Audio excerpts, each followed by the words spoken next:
ജയ ശ്രീകൃഷ്ണ ചൈതന്യ പ്രഭു നിത്യാനന്ദ ശ്രീ അദ്വൈത ഗദാധര ശ്രീവാസാദി ഗൗര ഭക്തവൃന്ദ. ഹരേ കൃഷ്ണ ഹരേ കൃഷ്ണ കൃഷ്ണ കൃഷ്ണ ഹരേ ഹരേ. ഹരേ Krishna. Live വന്നിട്ടില്ല, check ചെയ്യൂ. ഹരേ കൃഷ്ണ. ഹരേ കൃഷ്ണ വന്നു മാതാജി. ഓക്കെ, തുടങ്ങാം കേട്ടോ. ഹരേ കൃഷ്ണ. വളരെ കുറവാണല്ലോ, 7 പേരുള്ളൂ. ഹരേ കൃഷ്ണ. വെയിറ്റ് ചെയ്യണോ കുറച്ചു നേരം? ലക്ഷണം അല്ലേ? ഇലക്ഷൻ അല്ലേ മാതാജി? അപ്പടി മാതാജി ഒക്കെ ഇന്ന് ഉണ്ടാവില്ല, മെസ്സേജ് അയച്ചിരുന്നു എന്ന് പറഞ്ഞു. ഓക്കെ, അപ്പൊ ക്ലാസ് തുടങ്ങാം എല്ലാവരെ വെച്ച്. ഹരേ കൃഷ്ണ. ഓം അജ്ഞാനതിമിരാന്തസ്യ ജ്ഞാനാഞ്ജനശലാകയാ ചക്ഷുരുന്മീലിതം യേന തസ്മൈ ശ്രീഗുരവേ നമഃ. ശ്രീചൈതന്യമനോഭീഷ്ടം സ്ഥാപിതം മേന ഭൂതലേ സ്വയം രൂപ കഥാ മഹ്യം ദദാന്തി സ്വപദാന്തികം. വന്ദേഹം ശ്രീഗുരോ ശ്രീയുധ പദകമലം ശ്രീഗുരും വൈഷ്ണവാംശ്ച. ശ്രീരൂപം സാഗ്രജാതം സഗണരഘുനാഥാനിധം താം സജീവം സാദ്വൈതം സാവധൂതം പരിജനസഹിതം ശ്രീകൃഷ്ണ ചൈതന്യദേവം ശ്രീരാധാ കൃഷ്ണപാദാൻ സഗണലളിത ശ്രീവിശാഖാനിധംശ്ച. ഹേ കൃഷ്ണ കരുണാ സിന്ധോ ദീനബന്ധോ ജഗത്പദേ ഗോപേശ ഗോപികാ കാന്ത രാധാ കാന്ത നമോസ്തുതേ. തപ്ത കാഞ്ചന ഗൗരാംഗി രാധേ വൃന്ദാവനേശ്വരി വൃഷഭാനുസുതേ ദേവി പ്രണമാമി ഹരിപ്രിയേ. വാഞ്ചാകൽപതരുഭ്യശ്ച കൃപാ സിന്ധുഭ്യേവ ച പതിതാനാം പാവനേഭ്യോ വൈഷ്ണവേഭ്യോ നമോ നമഃ. നമാം വിഷ്ണുപാദായ കൃഷ്ണപ്രേഷ്ഠായ ഭൂതലേ ശ്രീമതേ ഭക്തിവേദാന്ത സ്വാമിൻ ഇതി നാമിനി. നമസ്തേ സാരസ്വതേ ദേവേ ഗൗരവാണി പ്രചാരിണേ നിർവിശേഷ ശൂന്യവാദി പാശ്ചാത്യദേശധാരിണി. നമാം വിഷ്ണുപാദായ കൃഷ്ണപ്രേഷ്ഠായ ഭൂതലേ ശ്രീമതേ ജയപതാക സ്വാമിൻ ഇതി നാമിനി. നമാചാര്യപാദായ നിതായ കൃപപ്രദായിനി ഗൗരകഥാദാമതായ നഗരഗ്രാമധാരിണി. ജയോ ശ്രീകൃഷ്ണ ചൈതന്യ പ്രഭോ നിത്യാനന്ദ ശ്രീ അദ്വൈത ഗദാധര ശ്രീവാസാദി ഗൗരഭക്തവൃന്ദ. ഹരേ കൃഷ്ണ കൃഷ്ണ കൃഷ്ണ ഹരേ ഹരേ, ഹരേ രാമ രാമ രാമ ഹരേ ഹരേ. ഹരേ കൃഷ്ണ. ശ്രീ ശ്രീ രാധാഗോവിന്ദ് ടെമ്പിളിന്റെ കീഴിലുള്ള ഭഗവത്ഗീത പഠനത്തിലേക്ക് എല്ലാവർക്കും സ്വാഗതം. നമ്മൾ എത്രാമത്തെ ശ്ലോകത്തിലാണ് നിന്നിരുന്നത്? 15ാമത്തെ ശ്ലോകം വരെയാണ് നമ്മൾ പറഞ്ഞത് അല്ലെ? ഇതിൽ അർജുനൻ ഏറ്റവും ആദ്യം എന്താണ് ചോദിക്കുന്നത്?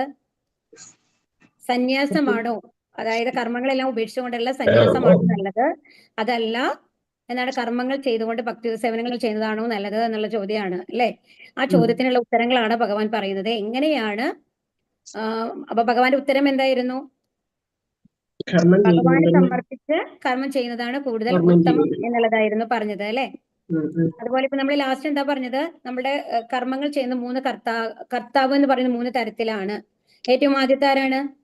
നമ്മുടെ ജീവാത്മാവ് എന്ന് പറയുന്നതാണ്. പക്ഷെ ആത്മാവ് യഥാർത്ഥത്തിൽ പ്രവൃത്തികളൊന്നും ചെയ്യുന്നില്ല. എന്താ കാരണം? ആത്മാവിന്റെ സ്വരൂപം എന്ന് പറയുന്നത് എന്താണ്? ഹരേ കൃഷ്ണ. ഭഗവാന്റെ തന്നെ സ്വരൂപമാണ് അല്ലെ? ഭഗവാന്റെ ഗുണങ്ങളാണ് ഉള്ളത്. അപ്പൊ ഭഗവാന്റെ സ്വരൂപത്തിലുള്ള ഒരാൾക്ക് വന്നു കഴിഞ്ഞിട്ട് പ്രവൃത്തികളില്ല. അപ്പൊ ആരാണ് നമ്മളെ കൊണ്ട് പ്രവൃത്തി ചെയ്യിപ്പിക്കുന്നത്? കർമ്മം എന്ന് പറയുന്നതാണ് പ്രവൃത്തി. ആരാണ് നമ്മളെ കൊണ്ട് കർമ്മം ചെയ്യിപ്പിക്കുന്നത്?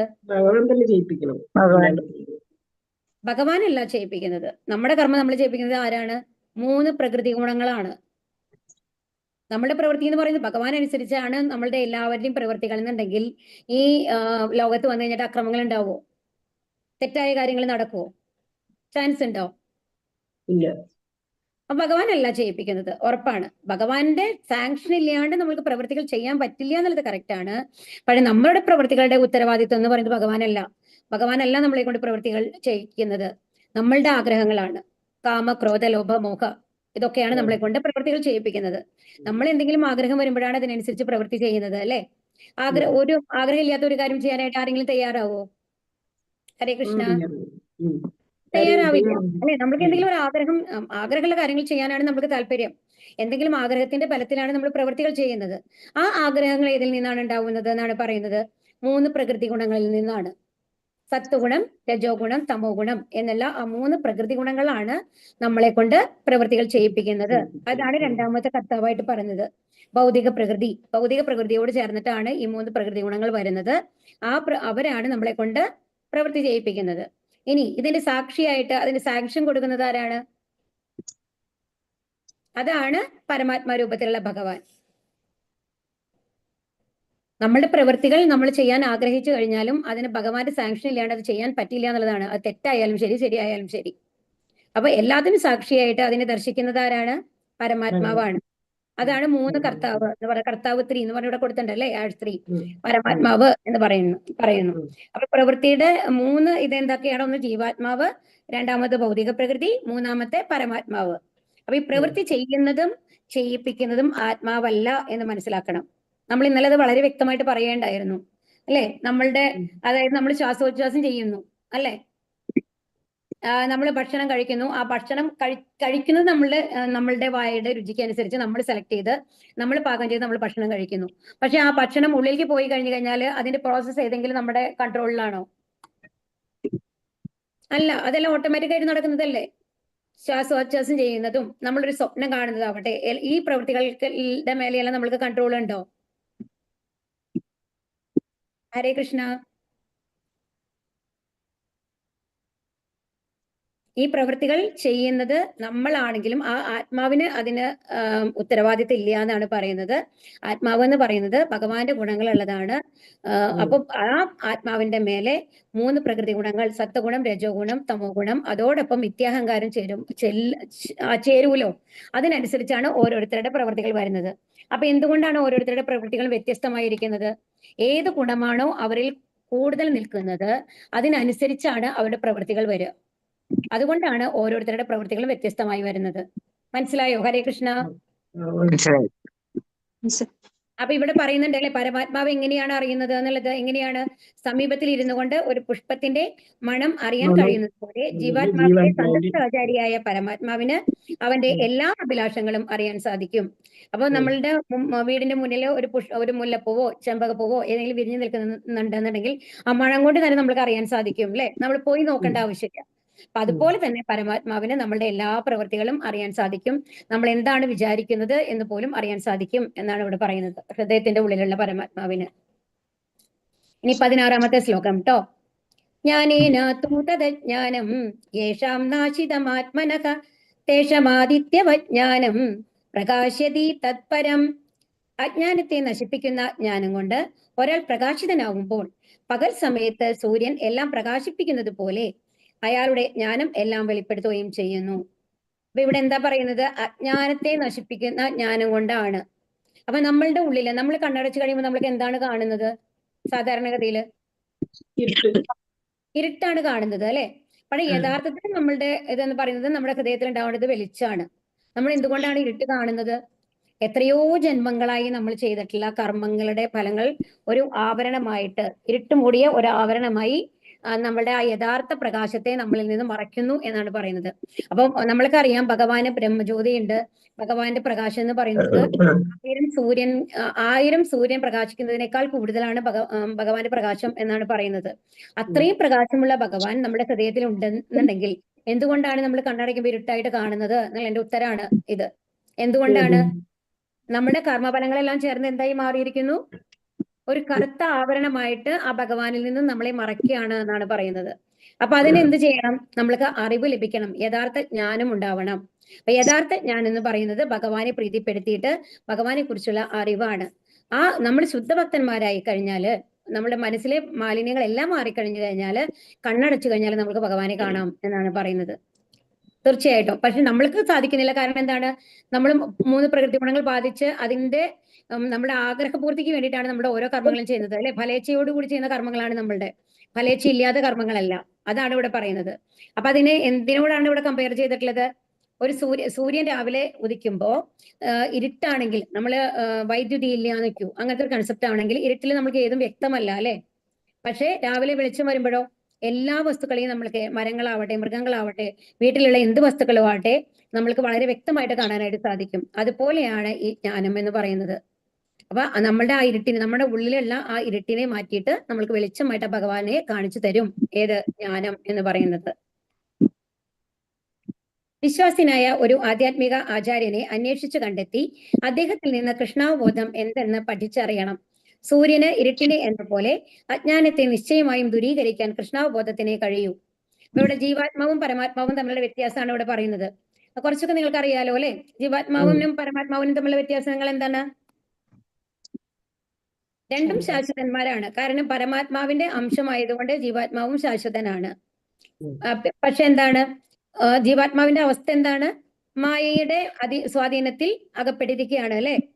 അപ്പൊ അതാണ് ആനന്ദകരമായ, എന്നാൽ അവൻ മായയുടെ സ്വാധീനത്തിൽ ആയിരിക്കുമ്പോൾ കഷ്ടപ്പെടുന്നു. യഥാർത്ഥ സ്വരൂപം എന്ന് പറയുന്നത് നമ്മൾക്ക് ഭഗവാന്റെ സ്വരൂപമാണ്, നമ്മൾക്ക് എപ്പോഴും സന്തോഷമുള്ള ഒരു അവസ്ഥയാണ്. പക്ഷെ ഈ 3 പ്രകൃതി ഗുണങ്ങളുടെ പ്രഭാവം നമ്മളുടെ മേലെ ഉള്ളത് കാരണം കൊണ്ട് എന്ത് സംഭവിക്കുന്നു?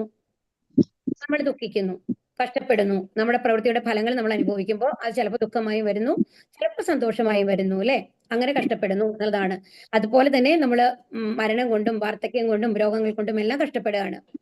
ഇനി പരമാത്മാവാണെങ്കിലോ, പരമാത്മാവ് ഇതിനെല്ലാം മേലെയാണ്, അതീതനാണ്, ആനന്ദകരമായ ഗുണങ്ങൾക്ക് മുകളിലാണ്. ഈ ത്രിഗുണങ്ങൾ എന്ന് പറഞ്ഞതിന് മേലെയാണ്, വിശുദ്ധ സത്വം എന്ന് പറയുന്ന അവസ്ഥയിലാണ് ആരുള്ളത്? ഭഗവാനുള്ളത്. എല്ലാ ഗുണങ്ങൾക്കും അതീതനാണ്. ഇനി എന്താണ്? അവന്റെ ശരീരം അറിയുന്നു. ഇപ്പൊ നമ്മൾക്കറിയാം നമ്മുടെ ജീവാത്മാവ് എന്ന് പറയുമ്പോൾ നമ്മൾക്ക് ആണ് നമ്മളെ പറ്റിയിട്ട് അറിയാം. ഓരോരുത്തർക്കും അവരവരെ പറ്റിയിട്ട് നന്നായിട്ട് അറിയാം അല്ലെ? ഇപ്പൊ കയ്യിന് വേദനയുണ്ടോ, കാലിന് വേദനയുണ്ടോ, നമ്മൾ സന്തോഷമായിട്ടാണോ ഇരിക്കണേ എന്നുള്ളതൊക്കെ ആരാണ് തീരുമാനിക്കുന്നത്? നമ്മൾ ഓരോരുത്തരും അവരെ പറ്റിയിട്ട് പറയാൻ പറ്റും. പക്ഷെ നമ്മുടെ മുമ്പിലുള്ള ഒരാളെ പറ്റിയിട്ട് നമുക്ക് പറയാനായിട്ട് സാധിക്കുമോ? ഇല്ല. അപ്പൊ അതുകൊണ്ട് ഒരു ജീവാത്മാവ് അവന്റെ ശരീരത്തെ അറിയുന്നു. ഇനി പരമാത്മാവാണെങ്കിലോ, എല്ലാവരുടെ ഉള്ളിലും എല്ലാവരുടെ ഹൃദയത്തിലും പരമാത്മാവായിട്ട് ഭഗവാൻ തന്നെയാണ് ഉള്ളത് അല്ലെ?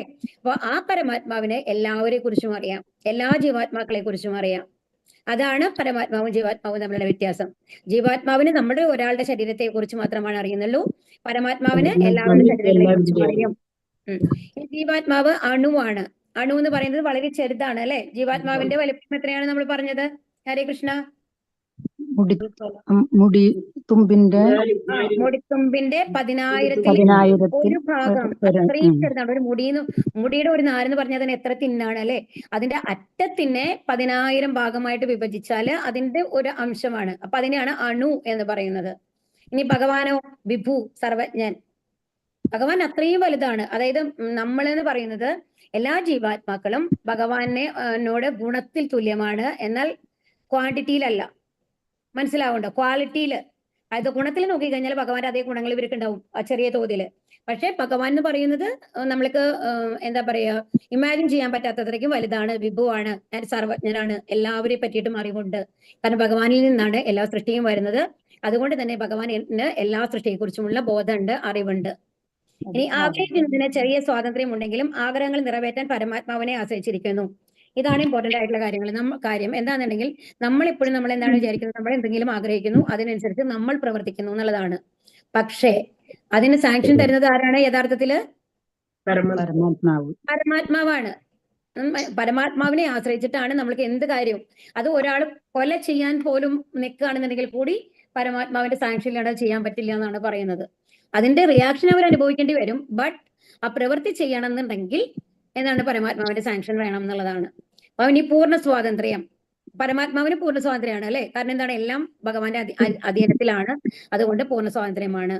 അപ്പൊ ഈ ജീവാത്മാവ്, ഇതിപ്പോ ബദ്ധനായ ജീവാത്മാവിനെ കുറിച്ചിട്ടാണ് ഇവിടെ എല്ലാം പറയുന്നത് കേട്ടോ. അതായത് 3 ഗുണങ്ങൾക്ക് അടിപ്പെട്ട ജീവാത്മാവിനെ കുറിച്ചിട്ടുള്ള കാര്യങ്ങളാണ് ഇവിടെ പറയുന്നത്. നമ്മൾ ശുദ്ധഭക്തന്മാരായിട്ട് ഈ 3 ത്രിഗുണങ്ങളുടെയും ആ ത്രിഗുണങ്ങളിൽ നിന്ന് മേലെ പോയി കഴിഞ്ഞു കഴിഞ്ഞാൽ നമ്മൾക്ക് ഭഗവാന്റെ മാതിരി പൂർണ്ണ സ്വാതന്ത്ര്യം ഉണ്ടാവും, ഭഗവാന്റെ സേവകനാണെങ്കിലും. മനസ്സിലാവുണ്ടോ പറയണത്? അപ്പൊ ഇതാണ് ജീവാത്മാവും പരമാത്മാവും തമ്മിലുള്ള വ്യത്യാസങ്ങൾ കേട്ടോ. ആരാണ് കർത്താവ്? പരമാത്മാവ് ഇനി പറയുന്നവയെ അടിസ്ഥാനമാക്കി സ്ഥിരീകരിക്കുകയും അനുമതി നൽകുകയും ചെയ്യുന്നു. ഈ ആഗ്രഹം സഫലമാകാൻ ഈ ജീവാത്മാവ് അർഹനാണോ? അപ്പൊ ജീവാത്മാവ് ആഗ്രഹിക്കുന്നു അല്ലെ? നമ്മൾക്ക് ഒരുപാട് ആഗ്രഹങ്ങൾ. ഏത് ത്രൂ ആണ് നമ്മൾക്ക് ആഗ്രഹങ്ങൾ വരുന്നത്?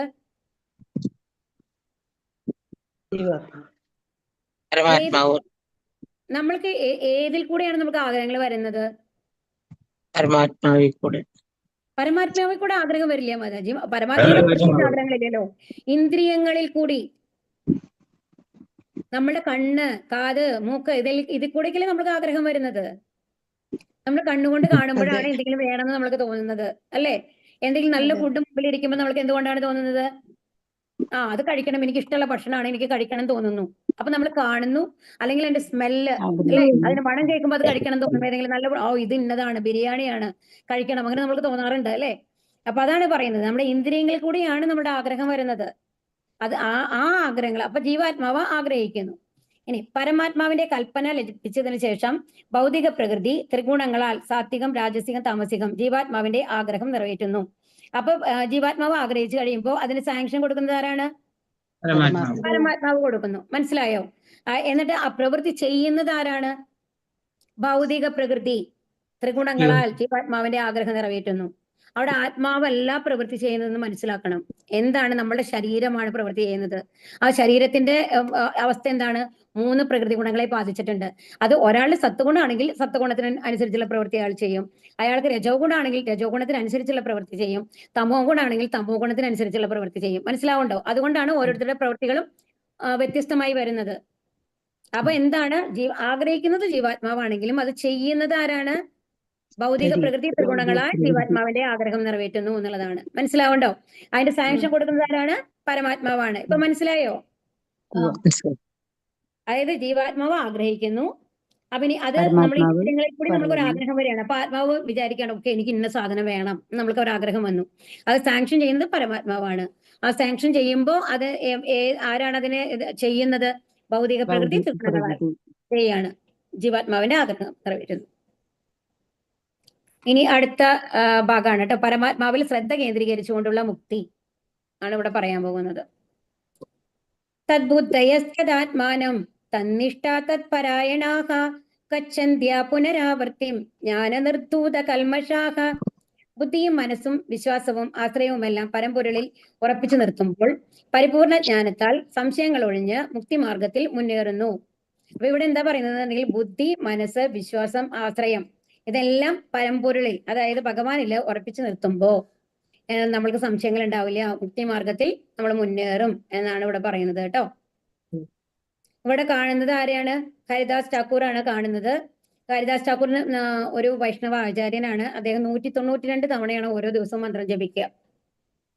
ഈ 190 തവണ 192 തവണ, അതായത് 3 ലക്ഷം തവണ മന്ത്രം ജപിച്ചതിന് ശേഷം മാത്രമാണ് ആഹാരം കഴിക്കുള്ളൂ എന്നുള്ളതായിരുന്നു അവരെ ചിട്ട. അപ്പൊ അത്രയും എന്താണ് ഭഗവാനില് മനസ്സും വിശ്വാസവും ആശ്രയവും എല്ലാം ഉറപ്പിച്ച ഒരാളായിരുന്നു ഹരിദാസ് ഠാക്കൂർ. ശരിക്കും ജന്മന ഒരു മുസ്ലിം ആയിരുന്നു കേട്ടോ. അദ്ദേഹം ചൈതന്യ മഹാപ്രഭുവിന്റെ ശിഷ്യനായിട്ടാണ് ഹരിദാസ് ഠാക്കൂർ എന്നുള്ള പേര് സ്വീകരിക്കുന്നത്. അപ്പൊ ശരിക്കും പറഞ്ഞാൽ ഹരിദാസ് ഠാക്കൂർ എന്ന് പറയുന്നത് ബ്രഹ്മാവിന്റെ അവതാരമാണ് എന്നാണ് പറയുന്നത് ചൈതന്യ ലീലയില്. അതെന്താ കാരണം എന്നുണ്ടെങ്കിൽ ബ്രഹ്മവിമോഹന ലീല നടക്കൂലോ. അപ്പോ ബ്രഹ്മാവ് അന്നേരം എന്താ ചെയ്യുന്നത്? എല്ലാ ഭഗവാന്റെ ഗോക്കളെയും അവിടെയുള്ള എന്താണ് ഗോപന്മാരെയും ഗോപകുട്ടികളൊക്കെ എന്താണ് ഒളിപ്പിക്കുകയാണ് ചെയ്യുന്നത്. അപ്പൊ അത് കഴിഞ്ഞിട്ട് ഭഗവാൻ എന്ത് ചെയ്യുന്നു? അവരെല്ലാവരുമായിട്ട് വിസ്തരിക്കുകയാണ് ചെയ്യുന്നത്. അപ്പൊ ഭഗവാൻ തന്നെ ഗോപകുട്ടികളാവുന്നു, ഈ പശുക്കിടാങ്ങളാവുന്നു, പശുക്കളാവുന്നു. അങ്ങനെയായിട്ട് ഒരു കൊല്ലാണ് ബ്രഹ്മാവിന്റെ ഒരു കണ്ണ് തുറന്ന് നിൽക്കുന്ന ആ സമയം എന്ന് പറയുന്നത് നമ്മളുടെ ഒരു കൊല്ലാണ്. ആ ഒരു കൊല്ലം മുഴുവൻ അതായത് ഭഗവാനാണ് എല്ലാവരുമായിട്ട് ഉണ്ടായിരുന്നത് ഈ ലോകത്ത്. അത് കഴിഞ്ഞ് ബ്രഹ്മാവ് കണ്ടു നോക്കുമ്പോൾ ബ്രഹ്മലോകത്തും എല്ലാവരും റെപ്ലിക്കയായിട്ട് 2 സ്ഥലത്ത് ഒരേ മാറ്റത്തെ അവസ്ഥ കാണുകയാണ്. അപ്പൊ ബ്രഹ്മാവിന് സംശയമാണ്, ഏതാണിത് ശരി? അപ്പൊ എന്റെ ലോകത്തുള്ള ആൾക്കാരാണോ ശരി, അതോ അവിടെ വൃന്ദാവനത്തിലുള്ള ആൾക്കാരാണോ ശരിയെന്ന് ബ്രഹ്മാവിന് പോലും തിരിച്ചറിയാനായിട്ട് സാധിക്കുന്നില്ല. അങ്ങനത്തെ ഒരു അവസ്ഥ വരെയാണ്. അപ്പൊ ബ്രഹ്മാവ് പറയുകയാണ്, എന്നിട്ട് ഭഗവാന്റെ കാൽക്കൽ വീഴും, എന്നിട്ട് മാപ്പ് ചോദിക്കും, തെറ്റുപറ്റി എന്ന് പറഞ്ഞു കഴിഞ്ഞിട്ട്. അത് കഴിഞ്ഞിട്ട് ഭഗവാൻ അവരൊക്കെ തിരിച്ചെടുത്തുകൊണ്ട് യഥാർത്ഥത്തിലുള്ള ആൾക്കാരെ അവിടെ വരികയാണ് ചെയ്യുന്നത്. ബ്രഹ്മാവ് കട്ടുകൊണ്ട് പോയിണ്ടായിരുന്നല്ലോ, അവർ ഒളിപ്പിച്ചു വെച്ചിരുന്ന ആൾക്കാരെ മുഴുവൻ തിരിച്ച് അതേ സ്ഥാനത്ത് കൊണ്ടുവന്ന് എത്തിക്കുകയാണ് ചെയ്യുന്നത്. അപ്പൊ വളരെ ദുഃഖം വരികയാണ് ബ്രഹ്മാവിന്, എനിക്ക് ഇങ്ങനെ ഒരു അബദ്ധം പറ്റി. അപ്പൊ എന്നിട്ട് ഭഗവാനോട് റിക്വസ്റ്റ് ചെയ്യാണ്, അഭ്യർത്ഥിക്കുകയാണ്, എനിക്ക് അനുഗ്രഹം തരണം, ഒരു ശുദ്ധ ഭക്തനായിട്ട് അങ്ങയുടെ ഏതെങ്കിലും അവതാര ലീലയിൽ എന്നെ പങ്കെടുപ്പിക്കണം എന്ന് പറഞ്ഞിട്ട്. അങ്ങനെ ഭഗവാൻ ബ്രഹ്മാവിന്റെ ആഗ്രഹം നിറവേറ്റി കൊടുക്കുന്നതാണ് ഹരിദാസ് ഠാക്കൂറായിട്ട് വന്നിട്ട്. അത്രയും ഇതേമാരത്തെ എളിയ മനസ്സുള്ള ഒരാളെ കാണാനായിട്ട് നമുക്ക് സാധിക്കില്ല, ശുദ്ധഭക്തനായിട്ടുള്ള ഒരാളെ കാണാനായിട്ട് നമുക്ക് സാധിക്കില്ല. ഒരുപാട് കഥകളുണ്ട്, പറയാൻ നമുക്ക് സമയമില്ലാത്തത് കൊണ്ടാണ്, പിന്നെ എപ്പോഴെങ്കിലും നമുക്ക് പറയാം കേട്ടോ. പരതത്വം എന്നാൽ സർവോത്കൃഷ്ടമായ സത്യം. അതിനെ തത്വദർശികൾ ബ്രഹ്മം, പരമാത്മാവ്, ഭഗവാൻ എന്നീ പേരുകളിൽ മനസ്സിലാക്കുന്നു. അന്ന് അറിയാലോ അല്ലെ? എങ്ങനെയാണ് ഭഗവാന്റെ 3 രൂപങ്ങൾ എന്തൊക്കെയാ, ഭാവങ്ങൾ എന്തൊക്കെയാണ്? പരമാത്മാവ്, ഭഗവാൻ. വിദ്യാ വിനയ സമ്പന്നേ ബ്രാഹ്മണേക വിഹസ്തിനി ശുനി ചൈവാശ്വപാകേച്ച പണ്ഡിത സമദർശിനക. അറിവും വിനയമുള്ള ബ്രാഹ്മണനെയും പശുവിനെയും ആനയെയും നായയെയും നായമാംസം ഭക്ഷിക്കുന്ന ചണ്ടാളനെയും സമദൃഷ്ടിയോടെയാണ് യഥാർത്ഥ ജ്ഞാനമുള്ളവരായ വിനയാനിതരായ പണ്ഡിതന്മാർ വീക്ഷിക്കുന്നത്. അപ്പൊ ഇവിടെ എന്താ പറയുന്നത്? വിദ്യാവിനയ സമ്പന്നേ, അതായത് അറിവും വിനയമുള്ള ശരിക്കും പണ്ഡിതന്മാരായിട്ടുള്ള ആൾക്കാര് അവർ അത്രയും എളിമയുള്ളവരായിരിക്കും, ഹമ്പിൾ ആയിരിക്കും. അങ്ങനത്തെ ആൾക്കാര് എങ്ങനെയാണ് എല്ലാവരും ഒരുപോലെ കാണുന്നു എന്നാണ് പറയുന്നത്. ആരെ? ബ്രാഹ്മണനെ, പശുവിനെ, ആനയെ. എന്തുകൊണ്ടാണ്, എങ്ങനെയാണ് അവർക്കത് കാണാൻ സാധിക്കുന്നത്? അവരെ എല്ലാവരെയും ഭഗവാന്റെ അംശമായിട്ടാണ് കാണുന്നത്. ആ പുറത്തുള്ള രൂപമായിട്ടല്ല, ഭഗവാന്റെ ഉള്ളിലുള്ള ആ ആത്മാവിന്റെ രൂപത്തിലാണ്. ഇപ്പൊ നമ്മളെ പഠിപ്പിച്ചിരിക്കുന്നത് എന്താണ്? ആത്മാവെന്ന് പറയുന്നത് ഭഗവാന്റെ സ്വരൂപമാണ് എന്നാണ്. ഭഗവാന്റെ സ്വരൂപം എല്ലാവരും ഒരുപോലെയല്ലേ ഉണ്ടാവുക? അപ്പൊ എല്ലാവരുടെ ഉള്ളിലേക്കും ആത്മാവിനെ നമ്മൾക്ക് കാണാൻ സാധിക്കുകയാണെന്നുണ്ടെങ്കിൽ ആ ആത്മാവ് എല്ലാം ഒരുപോലെയാണ് ഉണ്ടാവുക. നമുക്ക് തിരിച്ചറിയാൻ കൂടി സാധിക്കില്ല. നായയുടെ ഉള്ളിലത്തെ ഒരു ആത്മാവാണെങ്കിലും മനുഷ്യന്റെ ഉള്ളിലെ ആത്മാവാണെങ്കിലും പുറത്ത് കൊണ്ടു നിർത്തി കഴിഞ്ഞാൽ ഒരുപോലെയാണ് ഉണ്ടാവുന്നത്. ഭഗവാന്റെ അംശങ്ങളാണ് എല്ലാവരും. അപ്പൊ ഇങ്ങനെ എല്ലാവരെയും, അപ്പൊ അതുകൊണ്ട് തന്നെ ആ ഒരു മനോഭാവത്തില് അവർക്ക് കാണാൻ സാധിക്കുന്നത് കൊണ്ട് ഒരു നായയാണെങ്കിലും ശരി, നായ മാംസം ഭക്ഷിക്കുന്ന ചണ്ടാളനായാലും ശരി, ആനയെ ബ്രാഹ്മണനെ ആണെങ്കിലും ശരി, ഒരേ രീതിയിൽ പശുവിനെയും എല്ലാവരെയും ഒരേപോലെ കാണാനായിട്ട് ആർക്ക് സാധിക്കും? വിനയാന്വിതരായിട്ടുള്ള പണ്ഡിതന്മാർക്ക് സാധിക്കും എന്നുള്ളതാണ്. പണ്ഡിതനായ ഒരു അതീന്ദ്രിയജ്ഞാനിയുടെ ദൃഷ്ടിയിൽ ശാരീരികമായ വ്യത്യാസങ്ങൾ നിരർത്ഥകമാണ്. ശ്രീ ഭഗവാൻ പരമാത്മാവ് എന്ന സമ്പൂർണ്ണാംശത്താൽ സർവ്വജീവജാലങ്ങളുടെയും ഹൃദയത്തിൽ കുടികൊള്ളുന്നു എന്ന ബോധം ഉദിച്ചതുകൊണ്ടും ഭഗവാനുമായി അവർക്ക് ബന്ധമുള്ളത് കൊണ്ടുമാണ് അങ്ങനെ വരുന്നത്. അപ്പൊ എന്താണ്? എല്ലാവരുടെ ഉള്ളിലും പരമാത്മാവായിട്ട് ഭഗവാനാണ് ഉള്ളത്, ജീവാംശങ്ങളെല്ലാം എന്നുള്ളത് ബോധം അവർക്കുണ്ട്. പിന്നെയോ ഭഗവാനുമായി അവർക്ക് ബന്ധമുണ്ട്, നമ്മളെല്ലാം ഭഗവാന്റെ അംശമാണ് എന്നുള്ള ബോധം അവർക്കുണ്ട്. ഈ രണ്ട് ബോധം ഒരുമിച്ചുള്ളത് കൊണ്ടാണ് അവർക്ക് അങ്ങനെ കാണാനായിട്ട് സാധിക്കുന്നത്. അതുകൊണ്ട് തന്നെ അവരുടെ മുമ്പില് ഈ ശാരീരിക വ്യത്യാസങ്ങളൊക്കെ നിരർത്ഥകമാണ്, എല്ലാവരും ആത്മാക്കളാണ്. അതാണ് ഇവിടെ പറയുന്നത്. സർഗോ യേഷാം സാമ്യേ സ്ഥിതം മനഃ നിർദോഷം ഹി സമം ബ്രഹ്മ തസ്മാത് ബ്രാഹ്മണി തേ സ്ഥിതാഹ. ആരുടെ മനസ്സ് സമഭാവനയിൽ ഉറച്ചു നിൽക്കുന്നുവോ അവർ ജനന മരണാവസ്ഥയെ ജയിച്ചു കഴിഞ്ഞു. അവർ ബ്രഹ്മത്തെ പോലെ ദോഷം മറ്റവരാണ്, അതുകൊണ്ട് അവർ ബ്രഹ്മപദസ്ഥരുമാണ്. അപ്പൊ ഇങ്ങനത്തെ ഒരു മനോഭാവം നമ്മൾക്ക് വന്നു കഴിഞ്ഞാല് ആരോടെങ്കിലും ദേഷ്യം വെറുപ്പം ഉണ്ടാവോ? ഉണ്ടാവില്ല. കാരണം എല്ലാവരും ഭഗവാനായിട്ടാണ് അവർ കാണുന്നത്. അപ്പൊ അവരെ ആദരിക്കുന്നു അല്ലെ? നമ്മളെ ഒന്നുമല്ല, നമ്മുടെ ചുറ്റുമുള്ള എല്ലാവരും ഭഗവാന്മാരാണ് എന്ന മനോഭാവത്തോട് കൂടിയിട്ടാണ് അവർ കാണുന്നത്. അതുകൊണ്ട് തന്നെ അവർക്ക് എന്തുണ്ടാവില്ല? പുണ്യങ്ങൾ ഉണ്ടാവില്ല, പാപങ്ങൾ ഉണ്ടാവില്ല, കർമ്മ പ്രതികരണങ്ങൾ ഉണ്ടാവുന്നില്ല. അതുകൊണ്ട് അവർ ജനന മരണാവസ്ഥയെ ജയിച്ചു കഴിഞ്ഞിരിക്കുന്നു. അവർ ബ്രഹ്മത്തെ പോലെ ദോഷമറ്റവരാണ്. അതായത് ഭഗവാനെ പോലെ തന്നെ ദോഷമറ്റ ആൾക്കാരാണ് അവർ. അതായത് മൂന്ന് പ്രകൃതി ഗുണങ്ങളുടെ പ്രഭാവം അവരിൽ നിന്ന് നീങ്ങിപ്പോകും. അവർ ശുദ്ധരായിട്ട് മാറുകയാണ്, വിശുദ്ധ സത്വത്തിൽ വരികയാണ് ചെയ്യുന്നത്. അതുകൊണ്ട് അവർ എവിടെയാണ്? ബ്രഹ്മപദസ്ഥരുമാണ്. അതുകൊണ്ട് ഭഗവാന്റെ അടുത്തേക്ക് പോകാനായിട്ട് അവർക്ക് സാധിക്കും എന്നുള്ളതാണ്. പ്രിയം പ്രാപ്യ നൂതിചേത് പ്രാപ്യ ച പ്രിയം സ്ഥിരം ബുദ്ധിരസം മൂഢോ ബ്രഹ്മവിദ് ബ്രഹ്മണി സ്ഥിതഃ. ആനന്ദത്തിൽ ആഹ്ലാദിക്കുകയോ ആനന്ദകരമല്ലാത്തവയിൽ ദുഃഖാവിഷ്ടനാവുകയോ ചെയ്യാതെ സ്ഥിരബുദ്ധിയോടെ അസംഭ്രാന്തനായി ദൈവശാസ്ത്രജ്ഞാനിയായി ജീവിക്കുന്നവൻ ഭൗതിക അതീതൻ തന്നെ. അപ്പൊ ഇവിടെ എന്താ പറയുന്നത്? ആനന്ദത്തിൽ ആഹ്ലാദിക്കുകയോ, അതായത് ആഹ്ലാദിക്കുക എന്ന് പറഞ്ഞു കഴിഞ്ഞാല് എന്താ പറയുക, ഒട്ടും സന്തോഷമില്ലാതിരിക്കുക എന്നുള്ള അവസ്ഥയല്ല പറയുന്നത്. ഇപ്പൊ നമ്മൾ വളരെയധികം ഒരു സന്തോഷമുള്ള ഒരു കാര്യം നടന്നു കഴിഞ്ഞാലും അവർ ബാലൻസ്ഡ് ആയിരിക്കും. അതായത് കയറി പോവാന്ന് പറയില്ലേ, എന്തെങ്കിലും കിട്ടിയാൽ മതി, അവർ കയറി എവിടെ എത്തും എന്നൊക്കെ നമ്മൾ സാധാരണ പറയില്ലേ, ആ ഒരു അവസ്ഥയിലാണ്ടിരിക്കുക. അത് ഓക്കെ, ജയിച്ചു, സന്തോഷം എന്നുള്ള ആ ഒരു ലെവലില്, അതായത് ബാലൻസ് ആയിട്ട് ഇരിക്കാൻ പറ്റണം. അതുപോലെ തന്നെ ഒരു ദുഃഖം വരുമ്പോഴോ ഒരുപാട് ദുഃഖിച്ചു, അയ്യോ ഇനി ജീവിതമില്ല എന്നുള്ള ലെവലില് ദുഃഖിക്കില്ല അവരെന്താ പറയുക, ഇത് കഴിഞ്ഞാൽ അടുത്തൊരു സുഖം വരും.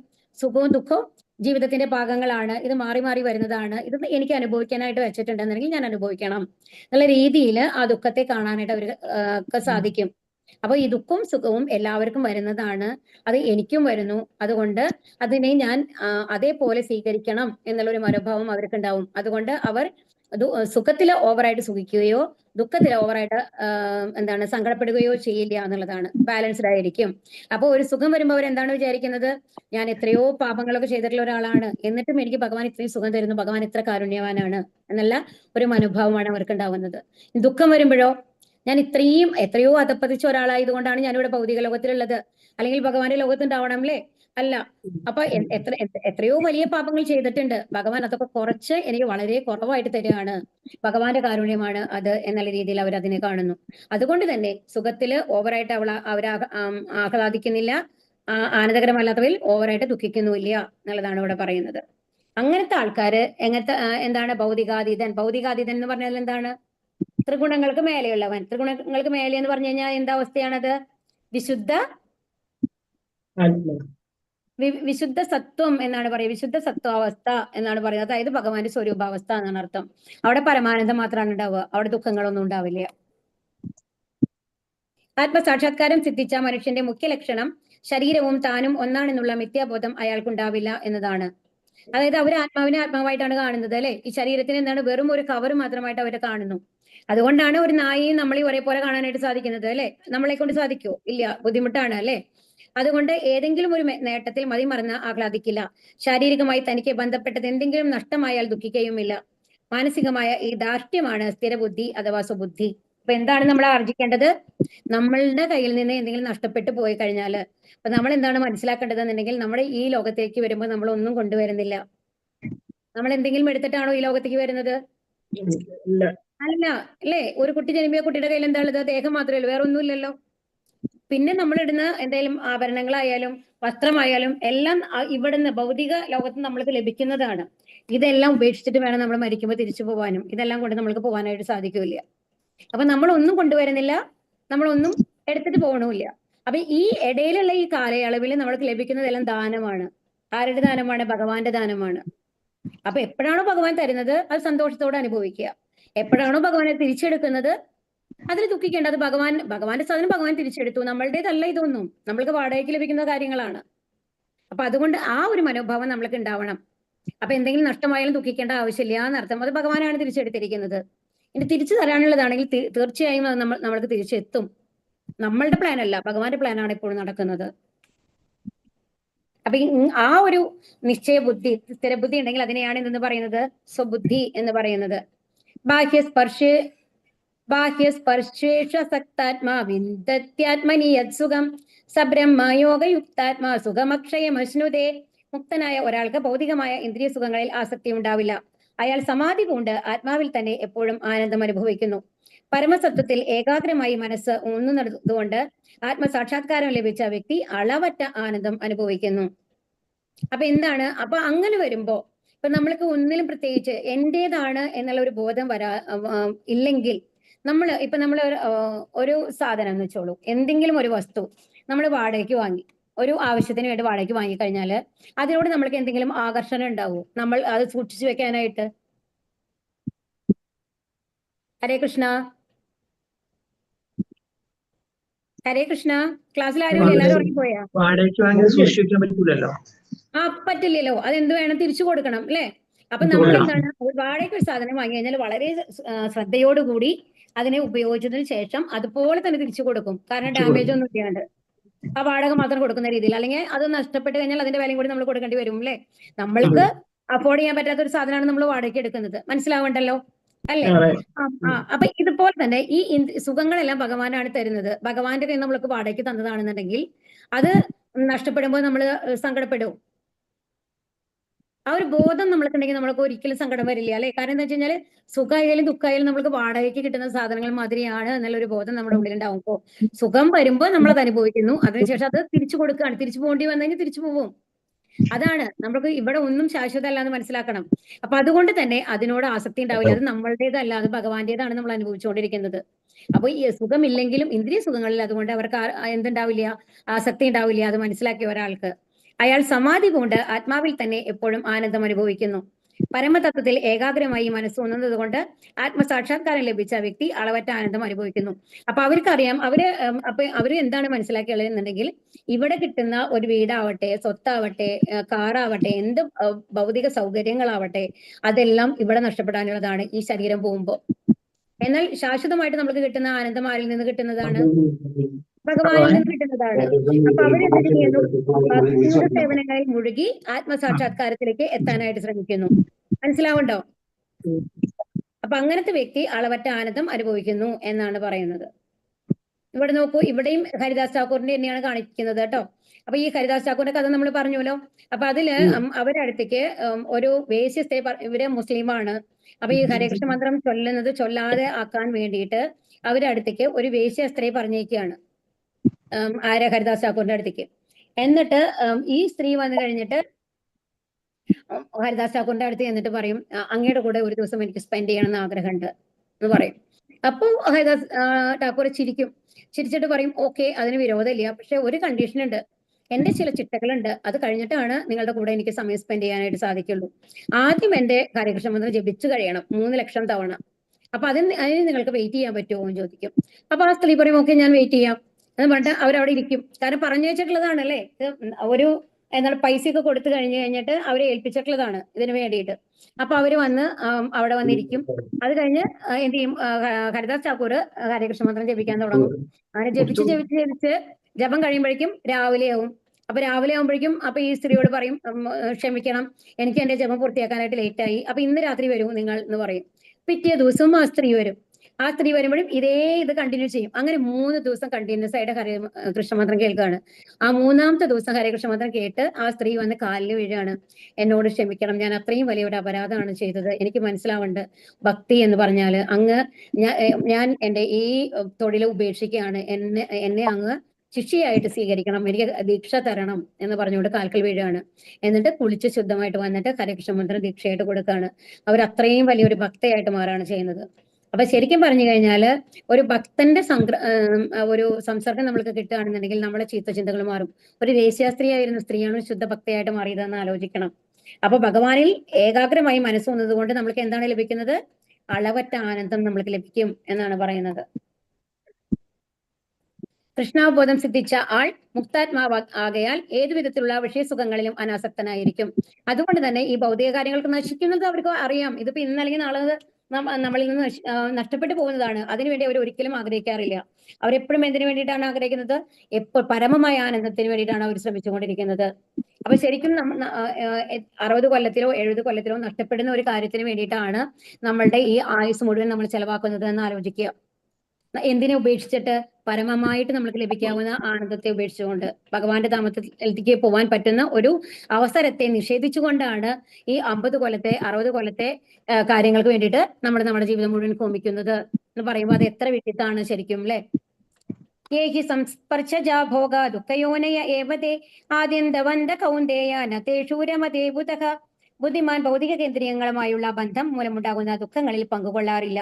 അല്ലയോ കുന്തിപുത്ര, ഭൗതിക സുഖങ്ങൾക്ക് ആദിയും അവസാനവും ഉള്ളതുകൊണ്ട് അവയിൽ ഒരിക്കലും ബുദ്ധിമാന്മാർ സന്തോഷം കൊള്ളുന്നില്ല. അപ്പൊ ഇവിടെ എന്താ പറയുന്നത്? ബുദ്ധിമാന്മാര് ഭൗതിക കേന്ദ്രങ്ങളുമായിട്ടുള്ള ബന്ധം മൂലമുള്ള ദുഃഖങ്ങളിൽ പങ്കുകൊള്ളാറില്ല എന്നാണ്. നമ്മൾ കഴിഞ്ഞ ലെവൽ 1 ക്ലാസ്സിൽ നമ്മൾ കണ്ടതാണ്, അല്ലെ? അപ്പൊ എങ്ങനെയാണ് ദുഃഖം വരുന്നത്? കണ്ണുകൾ കൊണ്ട് എങ്ങനെയാണ് ദുഃഖം വരുന്നത്? ഇവിടെ ഏതിനാണ് ഉദാഹരണം കാണിച്ചിട്ടുള്ളത്? ഈയാമ്പാറ്റ. ഈയാമ്പാറ്റ എന്നല്ലേ പറയാ? നിങ്ങളുടെ നാട്ടിലൊക്കെ എന്താ പറയാന്ന് എനിക്കറിയില്ല കേട്ടോ. മഴപ്പാറ്റ് എന്താ പറയാ? ഈയാമ്പാറ്റ തന്നെയല്ലേ? അപ്പൊ ഈയാമ്പാറ്റ. അപ്പൊ ഈയാമ്പാറ്റ എന്താ ചെയ്യുന്നത്? ആ മഴയുടെ സമയത്തൊക്കെയാണ് ഇത് വരിക, അല്ലെ? അത് അവർക്ക് വളരെ കുറഞ്ഞ ആയുസ് മാത്രമേ ഉള്ളൂ. മാക്സിമം ഒരു 5 മിനിറ്റ് ഒക്കെയാണ് അവർ ആയുസ് എന്ന് പറയുന്നത്. കാരണം എന്താണെന്നുണ്ടെങ്കിൽ അത് ജനിച്ച് ആ ഒരു ലെവലിൽ വന്നു കഴിയുമ്പോഴേക്ക് ഈ വെളിച്ചത്തില് ആകർഷകരായി കഴിഞ്ഞിട്ട് അവരെന്താണ് വിചാരിക്കുന്നത്? എന്തോ കഴിക്കാനുള്ള സാധനമാണെന്ന് വിചാരിക്കുകയാണ്, പഴങ്ങളോ മറ്റോ ആണെന്ന് വിചാരിച്ചിട്ടാണ് അത് വന്ന് ഇരിക്കുന്നത്. അതോടുകൂടി ആ ചൂടില് വെന്ത് ചത്ത് വീഴുകയാണ് ചെയ്യുന്നത്, അല്ലെ? അപ്പൊ എന്തിന്റെ ആകർഷണമാണ്? ആ വെളിച്ചത്തിനോടുള്ള ആകർഷണം വരെയാണ് അവർക്ക്, എന്തോ ഭക്ഷിക്കാനുള്ള സാധനമാണെന്നുള്ളത്. അപ്പൊ കണ്ണുകൾ കൊണ്ടുള്ള ആകർഷണമാണ് ഈ ആമ്പാറ്റയ്ക്ക് നാശമായി വരുന്നത്. അതുപോലെ ഇപ്പുറത്ത് കാണുന്നത് എന്താണ്? മാനാണ്, അല്ലെ? മാനിന് എങ്ങനെയാണെന്നുണ്ടെങ്കിൽ ഈ മാന്റെ പ്രത്യേകത എന്താണെന്നുണ്ടെങ്കിൽ ചില സംഗീതങ്ങളോട് അതിന് ഭയങ്കര ആകർഷണമാണ് അത്രേ. അപ്പൊ അതിനെ മാനിനെ പിടിക്കേണ്ട ആൾക്കാർക്കൊക്കെ അത് നന്നായിട്ട് അറിയാം, അവർ പഠിച്ചു വെച്ചിട്ടുണ്ടാവും. അപ്പൊ അത്തരത്തിലുള്ള ഒരു സോഫ്റ്റ് മ്യൂസിക് ആയിട്ടുള്ള ഏതോ ഒരു മെലഡി ആയിട്ടുള്ള ഒരു മ്യൂസിക് ഇട്ട് കഴിഞ്ഞാൽ അതിന്റെ ആകർഷണത്തിൽ വന്നു കഴിഞ്ഞാൽ ഈ മാനുകളൊക്കെ ഓടി വരുന്നു. അങ്ങനെയാണ് മാനിനെ പിടിക്കുന്നത്. അപ്പൊ ചെവിയുടെ ആകർഷണമാണ്, അല്ലെ? കാതിന്റെ ഒരു ആകർഷണമാണ് ആർക്ക് വരുന്നത്? മാനിന് വരുന്നത്. ഇനി ഇവിടെ കാണുന്നത് എന്താണ്? ഇപ്പുറത്ത് കാണുന്നത് ആനയാണ്. ഒരു ആനയെ എങ്ങനെയാണ് നമ്മൾ പിടിക്കുക? കൊമ്പനാനെ എങ്ങനെയാണ് പിടിക്കുക? ആദ്യം ഒരു പിടിയാനയെ ട്രെയിൻ ചെയ്യിക്കും അവര് കാട്ടില്. അതെങ്ങനെയാണെന്നുണ്ടെങ്കിൽ മരങ്ങളൊക്കെ ഇട്ട് കഴിഞ്ഞിട്ട് എന്നിട്ട് ഒരു കുഴി ഉണ്ടാക്കിയിട്ട് അതിന്റെ മേലെ മുഴുവൻ ഇങ്ങനെ മരക്കഷ്ണങ്ങൾ, ചെറിയ ബലമില്ലാത്ത കഷ്ണങ്ങൾ മുഴുവൻ വെച്ചിട്ട് അത് മൂടും. അത് കഴിഞ്ഞിട്ട് ഇലകളൊക്കെ വെച്ച് അത് കഴിഞ്ഞിട്ട് അതിന്റെ മേലെ മണ്ണിട്ട് മൂടും. അപ്പൊ നമ്മൾക്ക് അറിയില്ല അങ്ങനെ ഒരു കുഴി അവിടെ ഉണ്ടെന്ന്. ഇവിടെ പിടിയാനയ്ക്ക് അവര് 1 മാസം പ്രാക്ടീസ് കൊടുക്കും, ഈ കുഴിയിൽ വീഴാണ്ട് നടന്നിട്ട്. ഓക്കെ, അതിന് ആ ഒരു അവയർനെസ് കൊടുക്കും. അത് കഴിഞ്ഞിട്ട് ഈ കൊമ്പനാനയുടെ അടുത്ത് വിടുകയാണ്. അപ്പൊ കൊമ്പനാന എന്തെന്നാ സ്പർശന സുഖത്തിൽ പിടിയാനയുടെ കൂടെ വരും. പക്ഷെ കൊമ്പനാനയ്ക്ക് അറിയില്ല ആ കുഴി അവിടെ ഉണ്ടെന്ന്. കൊമ്പനാന വന്ന് കുഴിയിൽ വീഴും, പിടിയാന സ്മാർട്ടായിട്ട് അപ്പുറത്തേക്കൂടെ നടന്നു പോകും. അങ്ങനെയാണ് ഈ കൊമ്പനാന. അപ്പൊ അവിടെ എന്താണ്? സ്പർശന സുഖമാണ് ഒരു പിടിയാനയെ വന്നു കഴിഞ്ഞ് കൊമ്പനാനയെ വന്നിട്ട് അപകടത്തിലാക്കുന്നത്. ഇനി ഇവിടെ കാണുന്നത് എന്താണ്? വലിയ മീനാണ്, അല്ലെ? വലിയ മീനെ പിടിക്കാൻ എന്ത് ചെയ്യുന്നു? ചെറിയ മത്സ്യങ്ങളെ ഇട്ട് കൊടുക്കും അല്ലെ? ചെറിയ ചെറിയ മീനെ ഇട്ട് കൊടുത്തു കഴിഞ്ഞാൽ ആ ഇരയില് അത് വായയുടെ രുചിയാണ് വരുന്നത്. അപ്പം ആ രുചിയോട് ഉള്ള ആകർഷണമാണ് ഇവിടെ വരുന്നത് അല്ലെ? അത് കഴിഞ്ഞ് ലാസ്റ്റ് വരുന്നത് എന്താണ്? ഇവിടെ താമരപ്പൂവാണ്. അപ്പൊ താമരപ്പൂവിലെ ഗന്ധമാണ്. ആ താമരപ്പൂവിന്റെ ആ ഗന്ധത്തിൽ മയങ്ങിയിട്ട് വരികയാണ്. തേനിന്റെയും എല്ലാം കൂടിയിട്ടുള്ള ഒരു സുഗന്ധമാണ് താമരപ്പൂവിൽ നിന്ന് വരിക. അപ്പൊ ആ തേനിന്റെ സുഗന്ധം വരുമ്പോ ഈ വണ്ടുകൾ വന്നിട്ട് ആകർഷിതരായിട്ട് അതിന്റെ ഉള്ളിൽ വന്നിരിക്കുകയാണ്. താമരപ്പൂവിന്റെ പ്രത്യേകത എന്താണ്? അത് സൂര്യൻ ഉദിക്കുമ്പോ വിരിയും, സൂര്യൻ അസ്തമിക്കുമ്പോ പൂമ്പും അല്ലെ? അപ്പൊ ഇത് വണ്ടിനറിയില്ല. വണ്ട് രസം പിടിച്ച് തേൻ കുടിച്ചിരിക്കുന്നതിന്റെ ഇടയിൽ എന്തായി പോവും? ഈ ഇത് അടഞ്ഞു പോവും, അതിന്റെ എതളുകള് കൂമ്പി പോവും. അതിന്റെ ഉള്ളിലിരുന്ന് വണ്ട് ചത്തുപോവാണ് ചെയ്യുന്നത്. അപ്പൊ ഓരോന്ന് മനസ്സിലായോ? അപ്പൊ കണ്ണുകൾ കൊണ്ട് ഈയാമ്പാറ്റ അപകടത്തിൽപ്പെടുന്നു. കാതുകൾ കൊണ്ട് മാൻ. ആ പിന്നെ വായുടെ രുചി കൊണ്ട് മത്സ്യങ്ങൾ അല്ലേ? അതുപോലെ സ്പർശന സുഖം കൊണ്ട് ആന. ഗന്ധം കൊണ്ട് വണ്ട്. മനസ്സിലാവുണ്ടോ? അപ്പൊ ഒരിക്കൽ അതുകൊണ്ടാണ് പറയുന്നത്. അപ്പൊ ഇത് നമ്മൾക്ക് അറിയാം എല്ലാം. അപ്പൊ നമ്മളുടെ ജീവിതത്തിൽ നമ്മളും അനലൈസ് ചെയ്ത് നോക്കി കഴിഞ്ഞാൽ ഓരോ പ്രവൃത്തികളും നമ്മൾ അപകടത്തിൽ പെടുന്നത് കണ്ണുകൾ കൊണ്ടുള്ള ആകർഷണം കൊണ്ടോ കാതുകൾ കൊണ്ടുള്ള ആകർഷണം കൊണ്ടോ ഒക്കെ തന്നെയാണ്, സ്പർശന സുഖം കൊണ്ടോ ഒക്കെ തന്നെയാണ്. അപ്പൊ അത് അളവിൽ നിർത്താനായിട്ട് നമ്മൾ ശ്രമിക്കണം. ആഗ്രഹങ്ങൾ വേണ്ട ഇല്ലാതെ നമുക്ക് ജീവിക്കാൻ പറ്റില്ല. നമ്മുടെ ഭൗതിക ശരീരം നിലനിർത്തണം അല്ലെ? അപ്പൊ അതിന് വേണ്ടിയിട്ട് അപ്പൊ അമിതമായിട്ടുള്ള ആഗ്രഹങ്ങൾ ഇതിനോട് പാടില്ല. എപ്പോഴും ഒരു ബാലൻസ്ഡ് ആയിട്ട് ഇരിക്കണം എന്നുള്ളതാണ്. യോഗികൾ പരമസത്യത്തിൽ നിന്ന് അനന്തവും ഇന്ദ്രിയാതീതവുമായ ആനന്ദം അനുഭവിക്കുന്നു. അതുകൊണ്ട് ഭഗവാൻ എന്ന ആ പരമസത്യത്തിന് രാമൻ എന്നും പേർ പറയുന്നു. അപ്പൊ എന്തുകൊണ്ടാണ് ഭഗവാന് രാമൻ എന്ന് പേര് പറയുന്നത്? രാമൻ എന്ന് പറഞ്ഞാൽ രമിക്കുന്നത്, സന്തോഷിക്കുന്നത് എന്നർത്ഥം. മനസ്സിലായോ? അതുകൊണ്ടാണ് യോഗികൾക്ക് എന്താണ് കിട്ടുന്നത്? പരമ ആനന്ദമാണ് കിട്ടുന്നത് അല്ലെ? അതുകൊണ്ടാണ് രാമൻ എന്ന് പറയുന്നത്. രാമൻ എന്ന് പറഞ്ഞ സന്തോഷമാണ്, രമിക്കുന്നത് എന്നാണ് അർത്ഥം. അതായത് സന്തോഷിപ്പിക്കുന്നത് എന്നാണ്. അപ്പൊ യോഗികൾ പരമസത്യത്തിൽ നിന്ന് അനന്തവും ഇന്ദ്രിയാതീതവുമായ ആനന്ദം അനുഭവിക്കുന്നു. അതുകൊണ്ടാണ് ഭഗവാന് രാമൻ എന്ന് പേര് പറയുന്നത്. മനസ്സിലായോ? ഇത് നിങ്ങളുടെ ക്വസ്റ്റ്യൻ ആൻസർ ആയിട്ടുണ്ടാവും കേട്ടോ, നോട്ട് ചെയ്തോളൂ. ശക്നോദീഹൈവ യസ്സോഢും പ്രാക്ശരീര വിമോക്ഷണാത് കാമക്രോധോദ്ഭവം വേഗം സയുക്ത സുഖീ നരക. ഈ ശരീരം ത്യജിക്കുന്നതിന് മുമ്പ് ഭൗതികമായ ഇന്ദ്രിയങ്ങളുടെ ത്വരയെ ചെറുക്കാനും കാമക്രോധങ്ങൾ നിയന്ത്രിക്കാനും സാധിക്കുന്ന ആൾ നല്ല സ്ഥിതിയിൽ വർത്തിക്കുന്നു. അയാൾ ഈ ലോകത്തിൽ സന്തോഷവാനാണ്. അപ്പൊ നമ്മള് ഈ ശരീരം ത്യജിക്കുന്നതിന് മുമ്പ് എന്ന് പറഞ്ഞു കഴിഞ്ഞാൽ നമ്മൾ ജീവിച്ചിരിക്കുമ്പോൾ ഈ ഇന്ദ്രിയങ്ങളുടെ ആഗ്രഹങ്ങൾ, ആ ഭൗതിക ആഗ്രഹങ്ങളെ നിയന്ത്രിക്കാൻ സാധിക്കുന്ന ആൾക്ക് എപ്പോഴും സന്തോഷമാണ് ഉണ്ടാവുക. അയാൾക്ക് മറ്റുള്ളവരോട് മാത്സര്യ ബുദ്ധി ഇല്ല, വെറുപ്പില്ല, അതുകൊണ്ട് തന്നെ ദുഃഖങ്ങളില്ല. അതുപോലെ എന്തെങ്കിലും ദുഃഖം അഥവാ വന്നു കഴിഞ്ഞാലും അയാൾ എന്താണ് കരുതുന്നത്? ഇത് എല്ലാവർക്കും വരുന്നതാണ്, എനിക്ക് മാത്രമല്ല. അപ്പൊ ഇത് കഴിഞ്ഞാൽ ഇത് ഒരു ശാശ്വതമല്ല ദുഃഖം എന്ന് പറയുന്നത്. അത് കഴിഞ്ഞാൽ ഒരു സുഖം വരും അല്ലെ? സുഖവും ദുഃഖവും മാറി മാറിയിട്ടുള്ളതാണ് ലൈഫ് എന്ന് പറയുന്നത്. അപ്പൊ ആ രീതിയിൽ തന്റെ ദേഷ്യത്തിനെയും ആഗ്രഹങ്ങളെയും നിയന്ത്രിക്കാൻ സാധിക്കുന്ന ഒരാൾ എപ്പോഴും സന്തോഷവാനായിരിക്കും, നല്ല സ്ഥിതിയിൽ വർത്തിക്കുന്നു എന്നുള്ളതാണ്. വ്യത്യസ്തങ്ങളായ ഇന്ദ്രിയങ്ങളെയും മനസ്സിനെയും കീഴടക്കാൻ സാധിച്ചവൻ ഗോസ്വാമി അഥവാ സ്വാമി എന്ന് വിളിക്കപ്പെടുന്നു. അപ്പൊ ഇങ്ങനെ ഇന്ദ്രിയങ്ങളെയും മനസ്സിനെയും കീഴടക്കാൻ സാധിച്ച ആൾക്കാരെയാണ് എന്തെന്ന് പറയുന്നത്? ഗോസ്വാമി. ഗോസ്വാമി എന്നാണ് പറയാ കേട്ടോ. ഇന്ദ്രിയങ്ങൾ, ഗോ എന്ന് പറഞ്ഞാൽ ഇന്ദ്രിയങ്ങളാണ്, ഇന്ദ്രിയങ്ങളുടെ നാഥൻ എന്നാണ് അർത്ഥം ഗോസ്വാമി എന്ന് പറഞ്ഞു കഴിഞ്ഞാല്. അപ്പൊ വ്യത്യസ്തങ്ങളായ ഇന്ദ്രിയങ്ങളെയും മനസ്സിനെയും കീഴടക്കാൻ സാധിച്ചവനെയാണ് ഗോസ്വാമി അഥവാ സ്വാമി എന്ന് വിളിക്കുന്നത്. ഈ ഗോസ്വാമികൾ ഇന്ദ്രിയങ്ങളുടെ സ്വാധീന ശക്തിക്ക് വഴങ്ങാതെ സുനിയന്ത്രിതമായ ജീവിതം നയിക്കുന്നവരാണ്. ഈ ഗോസ്വാമിയർ എപ്പോഴും ശുദ്ധഭക്തന്മാരാണ്. അവർ ഈ ലോകത്തിലുണ്ടെങ്കിലും തന്നെ അവര് പൂർണ്ണ ഭക്തന്മാരാണ്. അവർ ദേഹത്തിന് എന്ത് സംഭവിച്ചാലും കൂടി അവർക്ക് അറിയില്ല. ഒരു ദിവസം ഭക്ഷണം കഴിച്ചില്ലെങ്കിൽ കൂടി അവർക്ക് കുഴപ്പമില്ല എന്നുള്ള മാതിരിയാണ് അവരുണ്ടാവുക. അപ്പൊ ചൈതന്യ മഹാപ്രഭുവിന്റെ കാലത്ത് നമ്മള് ഈ വൈഷ്ണവ അമ്പലങ്ങളിലൊക്കെ നമ്മൾ നോക്കി കഴിഞ്ഞാൽ കാണാം ഷഡ് ഗോസ്വാമി എന്ന് പറഞ്ഞിട്ടുണ്ടാവും. 6 ഗോസ്വാമിമാരുണ്ട്. സനാതന ഗോസ്വാമി, രൂപ ഗോസ്വാമി, രഘുനാഥ ഭട്ട ഗോസ്വാമി, രഘുനാഥ് ദാസ ഗോസ്വാമി, ജീവ ഗോസ്വാമി, ഗോപാല ഭട്ട ഗോസ്വാമി. ഇങ്ങനെ 6 ഗോസ്വാമിമാരുണ്ട്. വളരെ അത്രയും ശുദ്ധഭക്തന്മാരാണ്. അവരാണ് വൃന്ദാവനം, ഇന്ന് കാണുന്ന വൃന്ദാവനം മാതിരി ആ അമ്പലങ്ങളൊക്കെ ഉണ്ടല്ലോ, അതിനൊക്കെ മുമ്പ് എല്ലാം മണ്ണിന്റെ അടിയിൽ പോയി കിടക്കായിരുന്നു എന്നാണ് പറയുന്നത് ഭഗവാന്റെ തിരോധാവത്തിന് ശേഷം. അതിനുശേഷം അതിനെല്ലാം റിവൈവ് ചെയ്ത് ഈ മേലെ കൊണ്ടുവന്ന് ഈ ക്ഷേത്രങ്ങളുടെ രൂപത്തിലൊക്കെ സ്ഥാപിച്ചത് ഈ 6 ഗോസ്വാമിമാരാണ്. ശ്യാംകുണ്ട്, രാധാകുണ്ട് എന്നൊക്കെ പറഞ്ഞിട്ടുള്ള ഇതുണ്ട് അവിടെ, കുളങ്ങളൊക്കെ ഉണ്ട് അവിടെ, വളരെ വിശിഷ്ടമായിട്ടുള്ളത്. അപ്പൊ അതെല്ലാം ഇവരാണ് റിവൈവ് ചെയ്ത് കൊണ്ടുവന്നത്, ഈ ഗോസ്വാമിമാരാണ്. അവര് പൂർണ്ണമായും ഭഗവാന് വേണ്ടി ഒഴിഞ്ഞു വെച്ച, ചൈതന്യ മഹാപ്രഭുവിന് വേണ്ടിയിട്ട് ഒഴിഞ്ഞു വെച്ച ഒരു ജീവിതമായിരുന്നു അവരുടെയൊക്കെ. അപ്പൊ അവരൊക്കെ എങ്ങനത്തെ ആൾക്കാരായിരുന്നു? ഇന്ദ്രിയങ്ങളെയും മനസ്സിനെയും കീഴടക്കാൻ സാധിച്ചവരായിരുന്നു. ഇന്ദ്രിയങ്ങളുടെ പ്രേരണകളെ ഞാൻ എത്ര കാലം സഹിക്കണം എന്നുള്ളതാണ് അടുത്തത്. ഓക്കെ, ഇപ്പൊ നമ്മളെല്ലാം സഹിച്ചുകൊണ്ടാണ് ഇരിക്കുന്നത് അല്ലെ. എത്രയൊക്കെ നമ്മൾ പറഞ്ഞു കഴിഞ്ഞാലും ഈ ഭഗവത്ഗീത ക്ലാസ്സിൽ ഇരുന്ന് കഴിഞ്ഞാലും ഈ 1.5 മണിക്കൂർ കഴിഞ്ഞ് കഴിഞ്ഞാൽ നമ്മുടെ ഭൗതിക ജീവിതമാണ്, നമ്മുടെ മക്കളാണ്, നമ്മുടെ ദേഷ്യങ്ങളാണ്, സങ്കടങ്ങളാണ് അല്ലെ. അപ്പൊ എത്ര കാലം ഞാൻ ഇത് സഹിക്കണം എന്നുള്ളതാണ് ഇവിടെ ചോദ്യം. ഇന്ദ്രിയങ്ങളുടെ പ്രേരണകളെ ഞാൻ എത്ര കാലം സഹിക്കണം? ശരീരത്തിന്റെ മരണം വരെ. എത്ര കാലം വേണം? നമ്മുടെ ശരീരം അതുവരെ എന്തായാലും സഹിക്കണം അല്ലെ. ഇന്ദ്രിയ പ്രേരണകൾ സഹിക്കാനുള്ള ശക്തി എവിടെ നിന്ന് ലഭിക്കും? അവന്റെ സന്തോഷവും പ്രവർത്തനങ്ങളും ലക്ഷ്യവും ഉള്ളിലേക്ക് കേന്ദ്രീകരിച്ചുകൊണ്ട്. അതായത് പുറത്തേക്ക് നമ്മൾ എത്രത്തോളം മുഴുകുന്നു, അതായത് ആഗ്രഹങ്ങൾ വരെ തന്നെ. ഒരു നല്ല ഡ്രസ്സ് കാണുമ്പോൾ അത് വേണം തോന്നും, നല്ല ആഭരണങ്ങൾ കാണുമ്പോൾ അത് വേണം തോന്നും അല്ലെ. നല്ലൊരു വീട് വേറെ ആൾക്ക് കാണുമ്പോൾ ഇതിനേക്കാളും നല്ലൊരു വീട് നമുക്ക് കെട്ടണം തോന്നും. ഉണ്ടോ ഇല്ലയോ? അങ്ങനെയല്ലേ നമുക്ക് വരുന്നത്. ഒരാൾക്ക് നല്ല ജോലിയാണെങ്കിൽ അതിനേക്കാളും നല്ല ജോലി നമുക്ക് വേണം തോന്നും. അപ്പൊ ബാഹ്യമായി ഇന്ദ്രിയങ്ങൾ എത്രത്തോളം ബാഹ്യമായിട്ടുള്ള ഇതിലേക്ക് മുഴുകുന്നുവോ അത്രത്തോളം നമ്മുടെ ആഗ്രഹങ്ങൾ കൂടിക്കൊണ്ടിരിക്കും. അപ്പൊ എന്ത് വേണം? നമ്മളിലേക്ക് ചുരുക്കണം എന്നാണ് പറയുന്നത്. അവന്റെ സന്തോഷവും പ്രവർത്തനങ്ങളും ലക്ഷ്യവും ഉള്ളിലേക്ക്.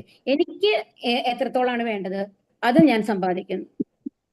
എനിക്ക് അത്രയ്ക്കും മതി. കാരണം എന്റെ ജീവിതം നിലനിർത്താൻ വേണ്ടി എത്ര വേണം അതിൽ നമ്മൾ സംതൃപ്തനാവാൻ പഠിക്കുക എന്നുള്ളതാണ് ഇവിടെ അർത്ഥം. മറ്റുള്ളവരുമായിട്ടുള്ള ഒരു കമ്പാരിസൺ വെക്കാതെ. അപ്പോഴാണ് നമുക്ക് യഥാർത്ഥത്തിൽ സന്തോഷം ലഭിക്കുള്ളൂ. അതുവരെയ്ക്കും നമുക്ക് സന്തോഷമേ ലഭിക്കില്ല. മറ്റുള്ളവരുടെ പ്രയോജനത്തിനായി പ്രവർത്തിച്ചുകൊണ്ട് അവൻ തന്റെ ബാഹ്യ പ്രവർത്തനങ്ങളെ ശുദ്ധീകരിക്കുന്നതിൽ ഏർപ്പെടുന്നു. അപ്പോൾ ഒരാൾക്ക് മോചനം നിശ്ചിതമാണ്. അപ്പൊ എന്താണ് നമ്മളുടെ മനോഭാവം എന്തായിരിക്കണം? നമ്മുടെ എന്ത് പ്രവൃത്തി ചെയ്യുമ്പോഴും എന്താണ്? നമ്മൾക്ക് പ്രയോജനം ഉണ്ടോ, മറ്റുള്ളവർക്ക് പ്രയോജനം ഉണ്ടാവണം. ആർക്കെങ്കിലും മറ്റുള്ളവരുടെ സേവനമായിട്ടാണ് അവർ ഓരോ പ്രവൃത്തിയും. നമ്മൾ പറഞ്ഞു നമ്മുടെ ഓരോ പ്രവൃത്തിയും ആരുടെ സേവനമായിട്ടാണ് നമ്മളോട് ചെയ്യാൻ പറഞ്ഞത്? ഭഗവാനുമായിട്ടുള്ള സേവനമായിട്ടാണ് അല്ലെ. അപ്പൊ ഭഗവാനുമായിട്ടുള്ള സേവനം ആയിട്ട് ചെയ്യുമ്പോൾ അത് ഭഗവാനുമായിട്ട് ബന്ധപ്പെട്ട എല്ലാവർക്കും നല്ലതല്ലേ വരുള്ളൂ അതില്. അപ്പൊ നമ്മുടെ ചുറ്റുമുള്ള ആൾക്കാർക്ക് നല്ലതായിട്ടാണ് നമ്മൾ ചെയ്യുള്ളൂ. എന്ത് പ്രവൃത്തി ചെയ്യുമ്പോഴും ഭഗവാനെ സന്തോഷിപ്പിക്കാനായിട്ട് ചെയ്യാന്ന് പറഞ്ഞു കഴിഞ്ഞാല് മുമ്പിലത്തെ ഒരാൾ ദുഃഖിച്ചു കഴിഞ്ഞാൽ ഭഗവാന് സന്തോഷം ഉണ്ടാവുമോ? കാരണം എന്താണെന്ന് വെച്ചിട്ട് ഭഗവാന്റെ അംശം തന്നെയാണ് അവരും അല്ലെ. ഭഗവാന്റെ സൃഷ്ടികളാണ് എല്ലാവരും. അപ്പൊ ഭഗവാൻ ആര് ദുഃഖിച്ചാലും ഭഗവാൻ അത് ഇഷ്ടം ഉണ്ടാവുന്നില്ല. അപ്പൊ നമ്മൾ ഭഗവാന്റെ പ്രീതിക്കായിട്ട് ശ്രമിക്കുമ്പോൾ എല്ലാവരെയും സന്തോഷിപ്പിക്കുന്ന രീതിയിലുള്ള പ്രവർത്തനങ്ങളാണ് നമ്മൾ ചെയ്യുന്നത്. അതുകൊണ്ട് തന്നെ എന്താണ്? ബാഹ്യ പ്രവർത്തനങ്ങളെ ശുദ്ധീകരിക്കുന്നതിൽ ഏർപ്പെടുകയാണ്. മറ്റുള്ളവരുടെ പ്രയോജനത്തിനാണ് അവർ പ്രവർത്തിക്കുന്നത്. അപ്പോൾ ഒരാൾക്ക് മോചനം നിശ്ചിതമാണ്. തീർച്ചയായിട്ടും മോചനം ലഭിക്കും എന്നുള്ളതാണ് ഇവിടെ പറയുന്നത് കേട്ടോ. എല്ലാ ഇന്ദ്രിയങ്ങളും ഭഗവാന്റെ സേവനത്തിന് വേണ്ടിയിട്ട് ഉപയോഗിക്കുന്നു എന്നുള്ള മാതിരി ഇവിടെ കാണിക്കുകയാണ്. യോന്ത സുഗോന്തരാരാമം തഥാന്തർജ്യോതിരേവയഃ സയോഗി ബ്രഹ്മനിർവാണം ബ്രഹ്മഭൂതോതി ഗച്ഛതി. ഊർജ്ജസ്വലനും ആനന്ദവും സുഖവും തന്നിൽ തന്നെ കുടികൊള്ളുന്നവനുമായ ഒരാളാണ് അന്തർമുഖനായ തികഞ്ഞ യോഗി. ബ്രഹ്മനിർവാണം പൂകിയ അയാൾ മരണാനന്തരം പദം പ്രാപിക്കും. അപ്പൊ ഇതിലാണ് പറയുന്നത്, നമ്മൾ പറഞ്ഞു ശ്രവണം, കീർത്തനം അല്ലെ, അങ്ങനെയൊക്കെ പറഞ്ഞതിന്റെ അവസാനത്തെ ഇതെന്താ നമ്മൾ പറഞ്ഞത്? ഓർമ്മയുണ്ടോ ആർക്കെങ്കിലും? നമ്മൾ നവവിധ ഭക്തി പറഞ്ഞു. ശ്രവണം, കീർത്തനം, വിശ്വസ്മരണം, പാദസേവനം, അർച്ചനം, വന്ദനം, ദാസ്യം, അങ്ങനെ ലാസ്റ്റ് പറഞ്ഞു അല്ലെ. ദാസ്യം, സാഖ്യം, ആത്മനിവേദനം. ആത്മനിവേദനത്തിലാണ് പൂർണ്ണമായി സമർപ്പിക്കുക. അത് രാജാവിനെയാണ് നമ്മൾ പറയാറ്. അങ്ങനത്തെ ഇങ്ങനെ പൂർണ്ണമായിട്ട് ഭഗവാനെ ഭക്തി സേവനം ചെയ്യുമ്പോൾ അതിന്റെ പല സ്റ്റേജുകളിൽ നമ്മൾ കയറി പോകും. അതിൽ ഒന്നാണ്, ആദ്യത്തെ എന്താണ്? ശ്രദ്ധ. ശ്രദ്ധ എന്ന് പറയുന്നത് നമുക്ക് ആദ്യം ഭഗവാനിൽ ഭക്തി വരുന്നു. ഓക്കെ, അതായത് സാധുസംഘ എന്ന് പറയുന്നത് നമ്മള് അങ്ങനെ ഉള്ള ഒരു സംഘത്തിൽ, ഇപ്പൊ നമ്മൾ അങ്ങനത്തെ ഒരു സംഘത്തിലാണ് ഇരിക്കുന്നത്. എല്ലാവരും ഭക്തന്മാരായിട്ടുള്ള ഒരു സംഘത്തിലല്ലേ നമ്മൾ ഇരിക്കുന്നത്. അതിനെയാണ് സാധുസംഘ എന്ന് പറയുന്നത്. ശുദ്ധഭക്തന്മാരുടെ ഒരു സംഘത്തിൽ നമ്മൾ ഇരിക്കുന്നു. ഓക്കെ, ഭഗവാനിൽ വിശ്വാസം വരുന്നു, നമ്മൾ അങ്ങനത്തെ ഒരു സംഘത്തിൽ ഇരിക്കുന്നു. അത് കഴിഞ്ഞ പിന്നെ എന്താണ്? ഭജനക്രിയ. അതിനുശേഷം നമ്മൾ നാമങ്ങൾ ചൊല്ലുകയാണ് അല്ലെ. നമ്മൾ ഹരേകൃഷ്ണ മന്ത്രം ജപിക്കുന്നുണ്ട്, എന്താണ് ഭഗവത്ഗീത ശ്ലോകങ്ങൾ നമ്മൾ വായിക്കുന്നുണ്ട്, ഭാഗവതം വായിക്കുന്നുണ്ട് അല്ലെ. അപ്പൊ ഭജനക്രിയ അത് നമ്മൾ ചെയ്തുകൊണ്ടിരിക്കുകയാണ്. നമ്മൾ തുടർച്ചയായിട്ട് ചെയ്യുമ്പോൾ എന്താ ഉണ്ടാവുന്നത്? അനർത്ഥ നിവർത്തി. അപ്പൊ നമ്മൾക്കുള്ള ഈ ഭൗതിക ആഗ്രഹങ്ങൾ, വേണ്ടാത്ത ആഗ്രഹങ്ങളൊക്കെ നമ്മുടെ ഉള്ളിൽ നിന്ന് പോകും. എന്താണോ നമ്മൾക്ക് വേണ്ടത് അതിനുവേണ്ടി ജീവിക്കാനായിട്ട് നമ്മൾ പഠിക്കും. അമിതമായ ഭൗതിക ആഗ്രഹങ്ങളില്ലാതെ. അതാണ് അനർത്ഥ നിവൃത്തി. എല്ലാം നമ്മൾക്ക് തിരിച്ചു പോകേണ്ടത് ഭഗവാന്റെ അടുത്തേക്കാണ്. അതിനാണ് നമ്മൾക്ക് ഈ മനുഷ്യജീവിതം തന്നിട്ടുള്ളത് എന്നുള്ള ഒരു ബോധം നമ്മൾക്ക് ഉണ്ടാവും. അതൊരു ഗുരുവിന്റെ കയ്യിൽ നിന്ന്, പ്രത്യേകിച്ച് ഈ ഭജനക്രിയ എന്ന് പറയുമ്പോൾ ഗുരുവിനോട് ചോദിച്ചിട്ടാണ് നമ്മൾ ഈ സംശയ നിവാരണമൊക്കെ നടത്തി നമ്മൾ ഏത് ലെവലെത്തുന്നു? അനർത്ഥ നിവൃത്തിയിൽ എത്തി കഴിയുമ്പോൾ നമ്മൾക്കറിയാം എന്താണ് നമ്മുടെ ജീവിതത്തിന്റെ ലക്ഷ്യം എന്ന് പറയുന്നത് ഭഗവാനിലേക്ക് എത്താണ്. അതിനുവേണ്ട പ്രയത്നങ്ങളാണ് ചെയ്യേണ്ടത് എന്നുള്ള ബോധം നമ്മൾക്ക് വരും. അനർത്ഥ നിവൃത്തി കഴിഞ്ഞു. അത് കഴിഞ്ഞാൽ പിന്നെ എന്താണ്? നിഷ്ഠ. അപ്പൊ നമ്മൾ എന്ത് ചെയ്യുന്നു? എന്തായാലും ഭഗവാനിന്റെ അടുത്ത് എത്തണം എന്നുള്ള ഒരു ഇത് നമ്മുടെ ഉള്ളിൽ വന്നു കഴിയുമ്പോൾ മുടങ്ങാണ്ട് നമ്മൾ ഹരേകൃഷ്ണ മന്ത്രം ജപിക്കാൻ തുടങ്ങും, മുടങ്ങാണ്ട് നാമം ജപിക്കാൻ തുടങ്ങും അല്ലെ. അതുപോലെ തന്നെ ഈ സത്സംഗത്തിൽ മുടങ്ങാണ്ട് നമ്മൾ ഇരിക്കാൻ തുടങ്ങുന്നു, ഭഗവാന് വേണ്ടി ഒരു പ്രസാദം വെക്കുന്നു, ആ ലെവലിൽ നമ്മൾ പോകുന്നു. അപ്പൊ അത് കഴിഞ്ഞ് നിഷ്ഠ കഴിയുമ്പോൾ പിന്നെ എന്താണ്? അങ്ങനെ ഇതൊക്കെ നമ്മൾ എന്തിനു വേണ്ടിയിട്ടാണ്? നമ്മൾക്കറിയാം ഭഗവാന്റെ അടുത്ത് എത്തണം, അതിനു വേണ്ടിയുള്ള ഒരു ശ്രമം നമ്മൾ നടത്തുകയാണ്. ഇതിന് സാധനാ ഭക്തി എന്നാണ് പറയുക കേട്ടോ, ഇങ്ങനെ ചെയ്യുന്നതിന്. അപ്പൊ അങ്ങനെ ചെയ്ത് കഴിയുമ്പോൾ നമ്മൾക്ക് എന്ത് വരുന്നു? രുചി വരുന്നു. അപ്പോൾ ഒരു 2 മാസം നിങ്ങൾ റെഗുലർ ആയിട്ട് നാമം ജപിക്കാൻ തുടങ്ങി കഴിഞ്ഞാൽ ഒരു ദിവസം ഏതെങ്കിലും കാരണം വശാൽ നാമം ജപിക്കാൻ സാധിച്ചില്ലെങ്കിൽ നമുക്കൊരു വിഷമം തോന്നും, അയ്യോ ഞാൻ ഇന്ന് ചെയ്തില്ല.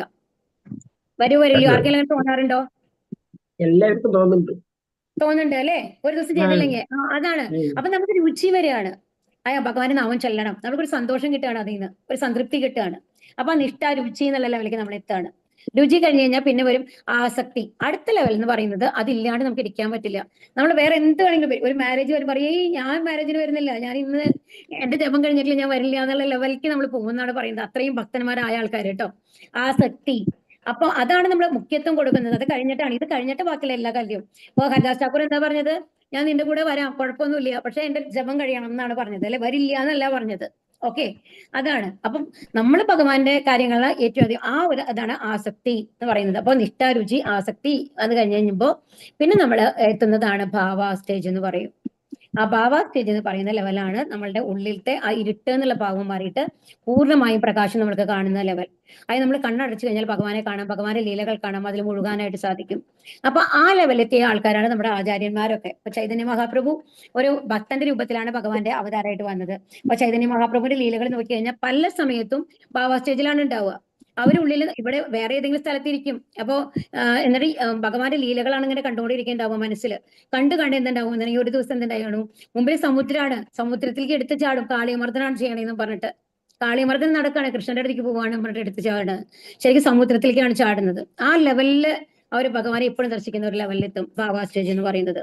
പ്രേമ സ്റ്റേജ് എന്ന് പറയുന്നത് ഗോപികമാരുടെ അവസ്ഥയാണ്. ഭഗവാൻ മാത്രമേ ഉള്ളൂ, അവർക്ക് പിന്നെ വേറെ ഒന്നുമില്ല. ആ രാസനൃത്തത്തിന്റെ സമയത്ത് ഗോപികമാർ എങ്ങനെയാണ് ഓടിപ്പോയത്? കുഞ്ഞുങ്ങൾക്ക് മുല കൊടുത്ത് തരുന്ന ആൾക്കാരുണ്ട്, പാകം ചെയ്തിരുന്ന ആൾക്കാരുണ്ട്, ഭർത്താവിന്റെ കൂടെ ഉണ്ടായിരുന്ന ആൾക്കാരുണ്ട്. എല്ലാവരും ആ ഒരു ലെവലിൽ, ഏത് ലെവലാണ് ഇരുന്നത്, ആ നാദം കേട്ട് ഭഗവാന്റെ ആകർഷണത്തിൽ ഓടിപ്പോവാണ് ചെയ്തത്. അവർക്ക് ഭഗവാൻ മാത്രമേ ഉള്ളൂ. അവർ നരകത്തിലാണോ പോകുന്നത്, സ്വർഗത്തിലാണോ പോകുന്നത്, അതൊന്നും അവർക്ക് ചിന്തയില്ല. ഭഗവാന്റെ കൂടെ ഇരിക്കണം, ഭഗവാനെ സന്തോഷിപ്പിക്കണം എന്നുള്ളത് മാത്രമാണ് അവർ ചിന്തയുണ്ടായിരുന്നത്. അതാണ് പ്രേമ സ്റ്റേജ് എന്ന് പറയുന്നത്, രാധാദേവിയുടെ ആ ഒരു അവസ്ഥ എന്ന് പറയുന്നത്. അപ്പൊ ഇവിടെ എന്താ പറയുന്നത്? അപ്പം ഇവിടെ തന്നെ അപ്പൊ ഈ ഒരു അവസ്ഥ എന്ന് പറയുന്നത് നമ്മൾ മരിക്കുന്നതിന് മുമ്പ് തന്നെ നമ്മൾ ശുദ്ധഭക്തി ചെയ്തിട്ട് എത്തിക്കാം എന്നാണ് പറയുന്നത്. അങ്ങനത്തെ ആൾക്കാരെയാണ് എന്തെന്ന് പറയുന്നത്? ബ്രഹ്മനിർവ്വാണം പോകിയ ആളെന്ന് പറയുന്നത്. അവർ മരണാനന്തരം എവിടെ എത്തും? ഭഗവാന്റെ അടുത്തെത്തും. ഇതാണ് ബ്രഹ്മഭൂതാവസ്ഥ. ഈ നിലയിലെത്തിയ യോഗി സ്വധാമമായ ഭഗവത്ധാമം പ്രാപിക്കുമെന്ന് ഉറപ്പാണ്. മനസ്സിലായോ? ബ്രഹ്മഭൂതാവസ്ഥ എന്ന് പറയുന്നത് എല്ലാം ഭഗവാനെ സമർപ്പിച്ചിട്ടുള്ള അവസ്ഥ. ഈ ഭൗതികമായിട്ടുള്ള ഏത് കാര്യങ്ങളും അവരെ ബാധിക്കില്ല എന്നുള്ള ലെവൽ അവരെത്തും എന്നാണ് പറയുന്നത്. ലഭന്തേ ബ്രഹ്മനിർവാണം ഋഷയക്ഷീണ കൽമഷാഖ ചിന്ന ദ്വൈതായതാത്മാനക സർവഭൂതഹിതേരതാഖ. സംശയങ്ങളിൽ നിന്ന് ഉദ്ഭവിക്കുന്ന ദ്വന്ദ്ങ്ങൾക്ക് അതീതരായവരും മനസ്സ് തന്നിൽ തന്നെ വ്യാപരിക്കുന്നവരും എപ്പോഴും സകല ജീവജാലങ്ങളുടെയും ക്ഷേമൈശ്വര്യ പ്രവർത്തനങ്ങളിൽ തിരക്കിട്ട് പ്രവർത്തിച്ചുകൊണ്ടിരിക്കുന്നവരും സർവ്വപാപങ്ങളിൽ നിന്നും മോചനം നേടിയവരുമായിട്ടുള്ളവർ ബ്രഹ്മനിർവാണം പോകുന്നു. അപ്പൊ എന്താണ്? അവർ ദ്വന്ദ്ങ്ങൾക്ക് അതീതരാണ്. അവർ ഭഗവാനെ മാത്രമാണ് വിശ്വസിക്കുന്നത് അല്ലെ. അപ്പൊ സുഖം വന്നാലും ദുഃഖം വന്നു കഴിഞ്ഞാലും ഒരുപോലെ അവർക്ക് കാണാനായിട്ട് സാധിക്കും. അസുഖം വന്നു കഴിഞ്ഞാലും നല്ല രീതിയിൽ ഇരിക്കുന്ന സമയമാണെങ്കിലും അത് ഒരുപോലെ കാണാനായിട്ട് അവർക്ക് സാധിക്കും. അവർ ചൂടുകാലം വന്നാലും തണുപ്പ് കാലം വന്നാലും ഒരുപോലെ സഹിക്കാനായിട്ട് അവർക്ക് സാധിക്കും. എന്താണ്? തൃണാദപി സുനീചേന തരോരപി സഹിഷ്ണുന എന്നുള്ളതാണ് അവരുടെ ഭാവം. ഒരു പുല്ല് എങ്ങനെയാ ഉണ്ടാവുക? പുല്ല് വളരെ ചെറിയ ദേഹ വലിപ്പത്തിൽ വളരുന്നതാണ്. അപ്പൊ നമ്മൾ നടക്കുമ്പോഴൊക്കെ പുല്ലുമ്മ ചവിട്ടിയിട്ടാണ് നടക്കുന്നത് അല്ലെ. നമ്മൾ നടക്കുമ്പോൾ പുല്ലിനെ ചവിട്ടാണ് നടക്കാൻ പറ്റില്ല. അപ്പോൾ ഓരോരുത്തരുടെ കാലടി അതിന്റെ മേലെ പതിയുമ്പോൾ അതിന് വേദനിക്കുന്നുണ്ടായിരിക്കാം, ജീവനുണ്ടല്ലോ. അതെല്ലാം അത് എത്ര മനോഹരമായിട്ടാണ് സഹിക്കുന്നത്. എന്തെങ്കിലും കംപ്ലൈന്റ് പറയുന്നുണ്ടോ? എന്നാലും അതിങ്ങനെ ആടിക്കൊണ്ടിരിക്കും. നമ്മുടെ കാലെടുത്ത് കഴിഞ്ഞാൽ വീണ്ടും അത് അതേ പഴയമാരി ഇങ്ങനെ ആടിക്കൊണ്ടിരിക്കും അല്ലെ. അതാണ് തൃണാദപി സുനീചേന തരോരപി സഹിഷ്ണുന. മരങ്ങളാവട്ടെ, അത് മഴക്കാലമാവട്ടെ, വേനൽക്കാലമാവട്ടെ, ശരത്കാലമാവട്ടെ, ഏതവസ്ഥയിലും ചിലപ്പോൾ ഇല കൊഴിഞ്ഞു നിൽക്കുന്നുണ്ടായിരിക്കും, ചിലപ്പോൾ ഉണങ്ങി നിൽക്കുന്നുണ്ടായിരിക്കും, ചിലപ്പോൾ പൂവോട് കൂടി നല്ല ഇലകളോട് കൂടി നിൽക്കുന്നുണ്ടായിരിക്കും. ഏതവസ്ഥയാണെങ്കിലും ഒരുപോലെയാണ് മരം സഹിക്കുന്നത് അല്ലേ. അപ്പൊ അതാണ് പറയുന്നത്, ആ ഒരു അവസ്ഥ. അതായത് ദ്വന്ദ്ങ്ങൾക്ക് അതീതരാണ്, മനസ്സ് തന്നിൽ തന്നെ വ്യാപരിക്കുന്നത്. അതുപോലെ തന്നെ അവർക്ക് മുമ്പിലത്തെ ഒരാൾ വേണ്ട സന്തോഷിക്കാനായിട്ട് അവരെപ്പോഴും ഭഗവത് ചിന്തയിലാണ്. അത് തനിയെ ഇരുന്നു കൊണ്ട് സന്തോഷിക്കാനായിട്ട് അവർക്ക് സാധിക്കും. പിന്നെ അവർ എന്തിലാണ് മുഴുകിയിരിക്കുന്നത്? സകല ജീവജാലങ്ങളുടെയും ക്ഷേമൈശ്വര്യ പ്രവർത്തനങ്ങളിൽ. അപ്പൊ എല്ലാവർക്കും ക്ഷേമം വരണം, എല്ലാവരെയും ഭഗവാന്റെ അടുത്ത് കൊണ്ടുപോകണം എന്നുള്ളത് മാത്രമാണ് അവരുടെ ചിന്ത. അപ്പൊ അത്തരം പ്രവർത്തനങ്ങളിലാണ് അവർ തനിക്ക് വേണ്ടിയിട്ടല്ല ജീവിക്കുന്നത്, മറ്റുള്ളവർക്ക് നല്ലത് ചെയ്ത് അവരെ നല്ല വഴിയിൽ നയിച്ച് ഭഗവാന്റെ അടുത്ത് എത്തിക്കുക എന്നുള്ളതായിരിക്കും അവരുടെ ലക്ഷ്യം. അപ്പൊ മറ്റുള്ളവരുടെ ക്ഷേമൈശ്വര്യ പ്രവർത്തനങ്ങളിലാണ് അവർ മുഴുകുന്നത്. അങ്ങനെ സർവ്വപാപങ്ങളിൽ നിന്നും മോചനം നേടിയവരായിട്ടുള്ളവർ എവിടെ ബ്രഹ്മനിർവാണം പോകുന്നു, അതായത് ഭഗവാന്റെ അടുത്ത് എത്തുന്നു എന്നുള്ളതാണ്. പരമാസ്വാദകനും പരമാധികാരികയും പരമസുഹൃത്തും കൃഷ്ണനാണെന്ന സത്യം വിസ്മരിക്കുന്നത് കൊണ്ടാണ് മനുഷ്യവർഗത്തിന് ക്ലേശങ്ങൾ അനുഭവിക്കേണ്ടി വരുന്നത്. മനുഷ്യരിൽ ഈ ബോധം വീണ്ടും ഉണർത്താൻ വേണ്ടിയുള്ള പ്രവർത്തനമായിരിക്കും സർവോത്തമമായ ജനസേവനം. അപ്പൊ എന്താണ് ശരിക്കും ജനസേവനം എന്ന് പറഞ്ഞാൽ എന്താ നമ്മൾ ചെയ്യേണ്ടത്? അവർക്ക് ഭക്ഷണത്തിനുള്ള ഇതുണ്ടാക്കി കൊടുത്തു, അവർക്ക് ഒരു വീട് കെട്ടി കൊടുത്തു. ഇതിനേക്കാളൊക്കെ മേലെയായിട്ടുള്ളത് എന്താണെന്നാണ് പറയുന്നത്? അവരുടെ കൃഷ്ണാവബോധം ഉണ്ടാക്കുക. ഇവിടുത്തെ ജീവിതം എന്ന് പറയുന്നത് താൽക്കാലികമാണ്. നമ്മുടെ പെർമനന്റ് ആയിട്ടുള്ള സ്ഥലം എന്ന് പറയുന്നത് ആത്മീയ ലോകമാണ്, ഭഗവാന്റെ ധാമമാണ്. അത് അതീവ സന്തുഷ്ടമായിട്ടുള്ള സ്ഥലമാണ്. അവിടെ മരണങ്ങളില്ല, ദുഃഖങ്ങളില്ല, വാർദ്ധക്യമില്ല.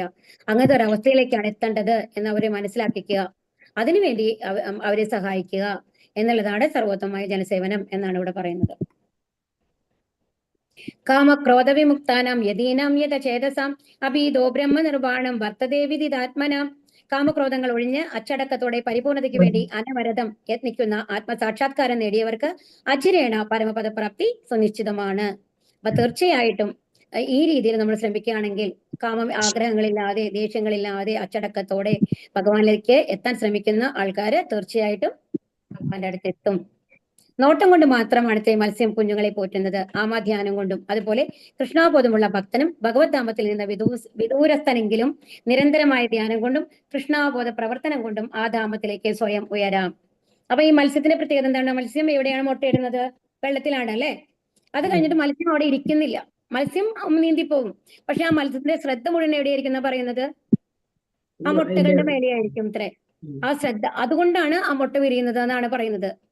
അപ്പൊ നോട്ടം കൊണ്ട് മാത്രമാണ് മത്സ്യം കുഞ്ഞുങ്ങളെ പോറ്റുന്നത്. ഇനി ആമയോ? ആമ കരയിലാണ് മുട്ടയിടുക.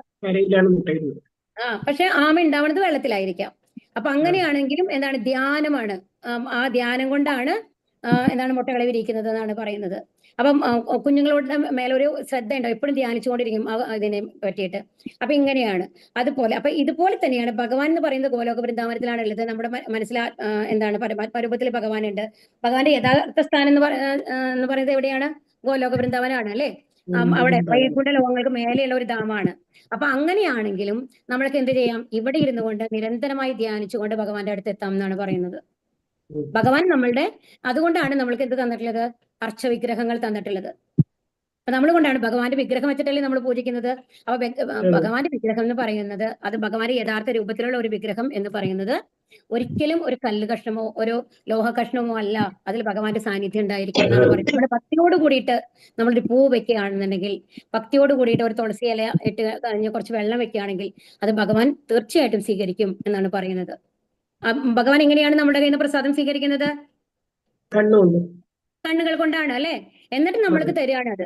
ഭഗവാൻ കഴിച്ചിട്ട് ആ പ്രസാദമായിട്ട് നമ്മൾക്ക് തരികയാണ്. ഭഗവാൻ കഴിച്ചിട്ട് അതിന്റെ ബാക്കിക്കാണ് പ്രസാദം എന്ന് പറയുന്നത്. പ്രസാദമായി നമ്മൾക്ക് തരികയാണ്. അപ്പൊ അങ്ങനെ ഭഗവാനെ സമർപ്പിച്ചിട്ടുള്ള പ്രസാദം നമ്മൾ കഴിക്കുകയാണെങ്കിൽ തന്നെ നമ്മളുടെ ഭൗതിക ചീത്ത ആഗ്രഹങ്ങളൊക്കെ എല്ലാം നമ്മുടെ മനസ്സിൽ നിന്ന് പോകും. ഭൗതിക ആഗ്രഹങ്ങളൊക്കെ പോയിട്ട് നമ്മൾക്ക് എന്താണ്? യഥാർത്ഥ ബുദ്ധി തരും. ദദാമി ബുദ്ധി യോഗം തം. ഭഗവാൻ തന്നെ നമ്മൾക്ക് ആ ബുദ്ധി തരും എന്നാണ് പറയുന്നത്, നല്ല കാര്യങ്ങൾ ചെയ്യാനായിട്ടുള്ളത്. ഇനി 2 ശ്ലോകേ ഉള്ളൂ കേട്ടോ. സ്പർശാൻ കൃത്വാ ബഹിർബാഹ്യം ചക്ഷുശ്ചൈവാന്തരേ ഭ്രുവോഃ പ്രാണാപാനോ സമോ കൃത്വാ നാസാഭ്യന്തരേ ചാരിണൗ യതേന്ദ്രിയമനോ ബുദ്ധിർമുനിർമോക്ഷപരായണഃ വിഗതേച്ഛാഭയക്രോധ യസദാ മുക്ത ഏവ സഹ. ബാക്കി വിഷയങ്ങളെല്ലാം നിരോധിച്ചും പുരികങ്ങൾക്കിടയിൽ ദൃഷ്ടി ഉറപ്പിച്ചും ശ്വാസോച്ഛ്വാസങ്ങളെയും ആസ്വാദ്വാരങ്ങളെ സമനിലയിൽ നിർത്തിയും ഇന്ദ്രിയങ്ങളെയും മനസ്സിനെയും ബുദ്ധിയെയും നിയന്ത്രിച്ച് മുക്തി ലക്ഷ്യമാക്കിയ യോഗി രാഗദ്വേഷങ്ങളിൽ നിന്നും ഭയത്തിൽ നിന്നും മോചനം നേടുന്നു. സദാ ഇതേ അവസ്ഥയിൽ പുലരുന്ന അയാൾ മുക്തൻ തന്നെ. ഇവിടെ നമ്മൾക്ക് അഷ്ടാംഗ യോഗയാണ് പറയുന്നത് കേട്ടോ. അഷ്ടാംഗ യോഗയിൽ എന്താ പറയുന്നത്? മാറിപ്പോയി. അഷ്ടാംഗ യോഗയിൽ എന്താ? യമ നിയമ ആസന ഇത് വരും കേട്ടോ, അടുത്ത ചാപ്റ്ററിൽ വരും. അപ്പൊ നമ്മൾക്ക് വിസ്തരിച്ച് പറയാം. ഇത് ജസ്റ്റ് അത് എന്താണെന്നുള്ളത് മാത്രം പറയാം. അപ്പൊ ഇവിടെ എന്താ പറയണെന്നുണ്ടെങ്കിൽ അഷ്ടാംഗ യോഗയിൽ വന്നിട്ട് 8 സ്റ്റെപ്പുകളാണ്. നമ്മൾ ആദ്യം യമ നിയമ എന്ന് പറയുന്നത് നമ്മളെ ചില നിയമങ്ങൾ നമ്മൾ പാലിക്കണം, നമ്മൾ ചില ഭക്ഷണങ്ങൾ ഉപേക്ഷിക്കണം, അങ്ങനെയൊക്കെ ഉണ്ടാവും. ആ സമയത്ത് സാത്വിക ആഹാരം കഴിക്കണം, യോഗ ചെയ്യുമ്പോൾ. അതുപോലെ ഓവറായിട്ട് നമ്മൾ ആഹാരം കഴിച്ചിട്ട് നമ്മൾക്ക് യോഗ ചെയ്യാൻ പാടില്ല, അങ്ങനെയൊക്കെ ഉണ്ട്, നിയമങ്ങളുണ്ട്. അതുപോലെ തന്നെ നിലത്ത് നമ്മൾ ഇരിക്കാൻ പാടില്ല. ഒരു സാധാരണ പണ്ട് കാലത്താണെന്നുണ്ടെങ്കിൽ നമ്മൾ ഫോറസ്റ്റിൽ പോയിട്ടാണ് ഇരിക്കുന്നത് അല്ലെ. അപ്പൊ കുശപ്പുല്ലിലാണ് ഇരിക്കണം എന്നാണ് പറയുന്നത്. അത് ഒരുപാട് ഉയരത്തിലുള്ളതായിരിക്കരുത്, ഒരുപാട് താഴെയുള്ളതായിരിക്കരുത്. അതിന്റെ മേലെ മാൻതോല് വിരിച്ചിട്ടാണ് അത് ഇരിക്കുക. അതിൽ ഇരുന്ന് കഴിഞ്ഞിട്ട് വേണം ചെയ്യണമെങ്കിൽ. ആസനം എന്ന് പറയുന്ന ആ ഒരു പ്രത്യേക പോസ്റ്റിലാണ് നമ്മൾ ഇരിക്കുന്നത് അല്ലെ. അപ്പൊ അതും കഴിഞ്ഞിട്ട് അങ്ങനെ നമ്മൾ ഭഗവാനെ ധ്യാനിക്കുമ്പോൾ എങ്ങനെയാ വരുന്നത്? ഏറ്റവും ആദ്യം തന്നെ നമ്മൾക്ക് 10 വായുകളാണ് നമ്മുടെ ഉള്ളിലുള്ളത്. അപ്പൊ നമ്മളിപ്പോ ആയുർവേദത്തില് വാദം, കഫം, പിത്തം നമ്മൾ പറയാറുണ്ട് സാധാരണ. അതിന്റെ ബാലൻസ് ഉണ്ടെങ്കിലാണ് നമ്മൾക്ക് രോഗങ്ങൾ ഉണ്ടാവില്ല എന്നുള്ളതാണ്. എന്ത് രോഗമാണെങ്കിലും ഇതിന്റെ ഇൻബാലൻസ് കൊണ്ട് കൂടി വരുന്നതാണെന്നാണ് പറയുന്നത്. അതെന്ന് പറയുന്നത് എങ്ങനെയാണ് വരുന്നത്? ഈ 10 വായുകൾ എന്ന് പറയുന്നത് ചിലത് നമ്മുടെ ശ്വാസത്തെ നിയന്ത്രിക്കുന്നു, മേലത്തെ ഇതിനെ ചലനങ്ങൾ നിയന്ത്രിക്കുന്നു, ചിലത് താഴത്തേക്കുള്ളത്, ചിലത് നമ്മുടെ ദഹനത്തെ നിയന്ത്രിക്കുന്നു. അങ്ങനെ പല കാറ്റഗറി ആയിട്ട് ഉണ്ടാവുക. ഇത് സമാനവായു, വായു, വ്യാനവായു, പ്രാണവായു, അങ്ങനെ പല പേരുകളിലാണ് ഇതുണ്ടാവുക. അപ്പോൾ ഇതിൽ എന്താ പറയുന്നത്? അപ്പൊ ഈ വായുക്കളെ നിയന്ത്രിക്കലാണ് ശരിക്കും യോഗ എന്ന് പറയുന്നതുകൊണ്ട് ഉദ്ദേശിക്കുന്നത്. അപ്പൊ അത് ഒരു പ്രത്യേക പോസ്റ്റിൽ ഇരുന്നുകൊണ്ട് നമ്മൾ ഉള്ളിലേക്ക് നമ്മുടെ ഇന്ദ്രിയങ്ങളെല്ലാം വലിച്ചുകൊണ്ട് നമ്മുടെ ശ്രദ്ധ മുഴുവൻ എവിടേക്ക് കേന്ദ്രീകരിക്കുന്നു? ആദ്യം ഇത് അവസാനമാണ് എവിടേക്ക് വരുന്നത്? പുരികങ്ങൾക്കിടയിൽ വരിക എന്ന് പറയുന്നത്. താഴേന്ന് കൊണ്ടത് പൊക്കിൾക്കുടിയുടെ അവിടെ നിന്നാണ് തുടങ്ങുക അല്ലെ. അവിടെ നിന്ന് കൊണ്ടുവന്നു കഴിഞ്ഞിട്ട് പുരികത്തിന്റെ ഇടയിലേക്ക് നമ്മൾ കോൺസെൻട്രേറ്റ് ചെയ്ത് കൊണ്ടുവരുന്നവർക്ക് കൊണ്ടുവരികയാണ്. അപ്പൊ ആ ലെവലില് അപ്പൊ ശ്വാസോച്ഛ്വാസങ്ങൾ, നാസോദ്വാരങ്ങൾ സമനിലയിൽ നിർത്തി. അപ്പൊ നമ്മൾ എന്താണ് ശ്വാസം ശ്വസിക്കുന്നില്ല, അതിനെയും കൂടി നിർത്തിയിട്ടാണ് ഇരിക്കുന്നതെന്ന് ആലോചിക്കണം. ഇന്ദ്രിയങ്ങളെയും മനസ്സിനെയും ബുദ്ധിയെയും നിയന്ത്രിച്ചുകൊണ്ട് എന്ത് വരുന്നു? ഏത് ലെവലിലേക്ക് വരുന്നു? ധാരണ, ധ്യാന, സമാധി എന്നുള്ള ലെവലിലേക്ക് എത്തുകയാണ്. അപ്പൊ ആ സമാധി ലെവലിൽ എത്തുമ്പോൾ, എല്ലാം കൺട്രോളിൽ എത്തിക്കഴിയുമ്പോൾ നമ്മളുടെ ഈ പ്രാണവായു എന്ന് പറയുന്നതാണ് നമ്മുടെ ജീവൻ എന്ന് പറയുന്നത് അല്ലെ. ആ പ്രാണവായുവിനെ നമ്മുടെ ബ്രഹ്മരന്ധ്രം എന്ന് പറയുന്നത് നമ്മുടെ ശിരസിലുള്ളതാണ്. അതിൽ കൂടി പുറത്തേക്ക് അവർക്ക് എപ്പോഴാണോ ആഗ്രഹിക്കുന്നത് അപ്പൊ പുറത്തേക്ക് എടുക്കാം എന്നുള്ള ലെവലിൽ അവരെത്തും എന്നുള്ളതാണ്. അപ്പൊ അങ്ങനെയാണ് പറയുന്നത്. അപ്പൊ അങ്ങനത്തെ ആൾക്കാർക്ക് എന്താണ്? സന്തോഷങ്ങളോ സങ്കടങ്ങളോ ഒന്നും എല്ലാം ഉള്ളിലേക്ക് വലിച്ചു കഴിഞ്ഞാൽ അവർ പുറത്തുമായിട്ട് ഒരു ബന്ധം ഉണ്ടാവില്ല അവർക്ക്. നമ്മൾക്കറിയാം, രത്നാകരനെ വാൽമീകി ചെതൽപ്പൂറ്റ് വന്ന് മൂടുകയാണ് ചെയ്യുന്നത് അല്ലെ. ധ്യാനിച്ച് ആ ഒരു ലെവലിൽ എത്തുകയാണ് ചെയ്യുന്നത് അവസ്ഥ. എന്നിട്ടാണ് ഭഗവാൻ പ്രസാദിക്കുന്നത്. അപ്പൊ അതാണ് അഷ്ടാംഗ യോഗയുടെ ആ മാക്സിമം എന്ന് പറയുന്നത്. സദാ ഇതേ അവസ്ഥയിൽ പുലരുന്ന അയാൾ മുക്തൻ തന്നെ. ഈ അവസ്ഥയിൽ ഇരിക്കാൻ സാധിക്കുകയാണെങ്കിൽ അയാൾ മുക്തനാകുന്നു എന്നാണ്. യമ, നിയമ, ആസന, പ്രാണായാമ, പ്രത്യാഹാര, ധാരണ, ധ്യാന, സമാധി എന്നിങ്ങനെ 8 വിഭാഗങ്ങൾ ഉൾപ്പെടുന്നതാണ് അഷ്ടാംഗയോഗം. കൃഷ്ണാവബോധം ഉദിച്ച ഒരാൾ സദാ ഭക്തിപൂർവകമായ സേവനത്തിൽ ഏർപ്പെട്ടുകൊണ്ടിരിക്കയാൽ മറ്റു വിഷയങ്ങളിൽ ഇന്ദ്രിയങ്ങളെ വ്യാപിപ്പിച്ച് അപകട സാധ്യത ഉണ്ടാക്കുന്നില്ല. അങ്ങനെ ഇന്ദ്രിയ നിയന്ത്രണോപായം എന്ന നിലയിൽ കൃഷ്ണാവബോധം അഷ്ടാംഗയോഗത്തെക്കാൾ ശ്രേഷ്ഠമാണ്. അപ്പൊ ഇവിടെ എന്താ പറയണെന്നുണ്ടെങ്കിൽ, ഇപ്പൊ നമ്മൾക്ക് അഷ്ടാംഗയോഗം എന്ന് പറയുമ്പോൾ എല്ലാത്തിനും നമ്മൾ മുക്തിയാണ്. ഒരാളുമായിട്ട് ഒരു ബന്ധമില്ല അല്ലെ, വീടായിട്ട് ബന്ധമില്ല. പക്ഷെ ഭക്തിയുത സേവനം അങ്ങനെയല്ല. നമ്മുടെ കൂടെയുള്ള ആൾക്കാർ നമ്മുടെ കൂടെയുണ്ട്. നമ്മൾ വീട്ടിലിരുന്നു കൊണ്ടാണ് ചെയ്യുന്നത് അല്ലെ. എന്താ ചെയ്യുന്നത്? നമ്മുടെ എല്ലാ പ്രവൃത്തിയും ഭഗവാനെ സമർപ്പിച്ച് ചെയ്യുന്നു, അതോടൊപ്പം നാമം ചൊല്ലുന്നു. അത്രയല്ലേ നമ്മൾ ചെയ്യുന്നുള്ളൂ. അപ്പൊ നമ്മൾ ഏതെങ്കിലും ബന്ധങ്ങൾ ഉപേക്ഷിക്കുന്നുണ്ടോ? ഇല്ല. നമ്മൾ എന്താണ് മാറ്റുന്നത്? നമ്മൾക്ക് വേണ്ടി ചെയ്യുന്ന പ്രവൃത്തിയെ ഭഗവാന് വേണ്ടി ചെയ്യുന്ന പ്രവൃത്തിയാക്കി മാറ്റുന്നു. അത് മാത്രമാണ് ചെയ്യുന്നത്. അതുകൊണ്ട് ഈ തരത്തിലുള്ള ഇന്ദ്രിയ നിയന്ത്രണം കുറച്ചും കൂടിയും എളുപ്പമാണ് എന്നുള്ളതാണ് ഇവിടെ പറയുന്നത് കേട്ടോ. അതുകൊണ്ട് കൃഷ്ണാവബോധം അഷ്ടാംഗയോഗത്തെക്കാൾ ശ്രേഷ്ഠമാണ്. ഭോക്താരം യജ്ഞ തപസാം സർവലോക മഹേശ്വരം സുഹൃതം സർവഭൂതാനാം ജ്ഞാത്വാമാം ശാന്തി മൃച്ഛതി. യജ്ഞങ്ങളുടെയും തപസ്സുകളുടെയും ഭോക്താവും ദേവന്മാരുടെയും സർവ്വലോകങ്ങളുടെയും അധിപനും എല്ലാ ജീവികളുടെയും സുഹൃത്തും അഭ്യുദയകാംക്ഷിയുമാണ് ഞാനെന്ന് മനസ്സിലാക്കിയ തികഞ്ഞ കൃഷ്ണാവബോധമുള്ള വ്യക്തി ഭൗതിക ക്ലേശങ്ങളിൽ നിന്ന് ശാന്തി നേടുന്നു. അപ്പൊ എന്താണ്? നമ്മൾ എന്ത് പ്രവൃത്തി ചെയ്തു കഴിഞ്ഞാലും അതിന്റെ യഥാർത്ഥ ഭോക്താവ് ആരാണ്? ഭഗവാനാണ്. യജ്ഞങ്ങളായാലും തപസ്സുകളായാലും അല്ലെ. അപ്പൊ അതുകൊണ്ടാണ് നമ്മൾ എന്ത് ചെയ്യുന്നത്? എല്ലാ പ്രവൃത്തിയും ഭഗവാന് സമർപ്പിക്കുന്നു. ഭഗവാനാണ് അതിന്റെ ഭോക്താവ്. അപ്പൊ ഭഗവാൻ ഭോക്താവായി കഴിഞ്ഞാൽ എന്താ നമ്മൾക്കുള്ള ഗുണം? എന്താ പറഞ്ഞത്? നമ്മൾക്ക് എന്തുണ്ടാവുന്നില്ല? പാപങ്ങളും പുണ്യങ്ങളും ഉണ്ടാവുന്നില്ല. അപ്പൊ കർമ്മ പ്രതികരണങ്ങൾ ഉണ്ടാവുന്നില്ല. അതുകൊണ്ട് നമ്മൾക്ക് എവിടെ പോവാം? കർമ്മ പ്രതികരണങ്ങൾ ഇല്ലെങ്കിൽ നമ്മൾ 3 ഗുണങ്ങൾക്ക് മേലെയാകുന്നു. ഈ 3 ഗുണങ്ങൾക്ക് മേലെ പോയി കഴിഞ്ഞാൽ നമ്മൾക്ക് എവിടേക്ക് പോവാം? ആത്മീയ ലോകത്തിലേക്ക് പോവാം എന്നുള്ളതാണ്. അപ്പൊ ദേവന്മാരുടെയും സർവ്വലോകങ്ങളുടെയും അധിപനാണ് ആര്? ഭഗവാൻ അല്ലെ. എല്ലാ ജീവികളുടെയും സുഹൃത്താണ്. എന്തുകൊണ്ടാണ് ഭഗവാൻ എല്ലാ ജീവികളുടെയും സുഹൃത്താണ് എന്ന് പറയുന്നത്? നമ്മൾക്ക് അതിനേക്കാളും നല്ല സുഹൃത്തുക്കൾ നമ്മുടെ വീട്ടിലില്ലേ? നമ്മുടെ റിലേഷൻസ് ഉണ്ട്. ചില നമ്മുടെ മക്കളെ നമ്മുടെ ഏറ്റവും നല്ല സുഹൃത്തായിരിക്കാം. നമ്മുടെ മാതാജിമാരുടെ ആണെങ്കിൽ അവരെ ഹസ്ബൻഡ് ഏറ്റവും നല്ല സുഹൃത്തായിരിക്കാം, അല്ലെങ്കിൽ അവരെ ഭാര്യമാരെ ഏറ്റവും നല്ല സുഹൃത്തായിരിക്കാം. അവിടെ എന്തുകൊണ്ടാണ് ഭഗവാനെ എല്ലാവരുടെയും സുഹൃത്ത് എന്ന് പറയുന്നത്? ഹരേ കൃഷ്ണ. എന്താ ഭഗവാന് സുഹൃത്താന്ന് പറയാൻ കാരണം? ഭഗവാനാണ് എല്ലാത്തിന്റെയും നാട്. ഭഗവാനാണ് നാഥൻ. എന്താണ് മറ്റുള്ള റിലേഷൻസും ഭഗവാനും തമ്മിലുള്ള വ്യത്യാസം എന്താണ്? ഭഗവാനോട് എന്ത് കാര്യം വേണമെങ്കിലും പറയാം. ഭഗവാനോട് അത് നമ്മുടെ അത്രയും നല്ല ആൾക്കാരാണ്. നമ്മുടെ ബന്ധം നല്ലതാണെങ്കിൽ അവരോടൊക്കെ പറയാൻ മതി. നമ്മുടെ സുഹൃത്തുക്കളോട് പറഞ്ഞൂടെ, നമ്മുടെ എല്ലാ കാര്യങ്ങളും പറയാം. ഭഗവാൻ അചഞ്ചലനാണ്. ഭഗവാൻ അചഞ്ചലാണ്. പക്ഷെ നമ്മൾക്ക് എന്താണ് ഗുണം എന്ന് പറയൂ? ഹരേ കൃഷ്ണ. അറിയില്ല. നമ്മളുടെ ഈ ബന്ധങ്ങൾ എന്ന് പറയുമ്പോ എത്ര കാലത്തേക്കുള്ളതാണ് നമ്മളുടെ കൂടെ? അല്പകാലം. അല്പകാലം. ഈ ശരീരം പോയി കഴിഞ്ഞാൽ നമ്മുടെ ഈ ബന്ധങ്ങളൊക്കെ കഴിഞ്ഞു.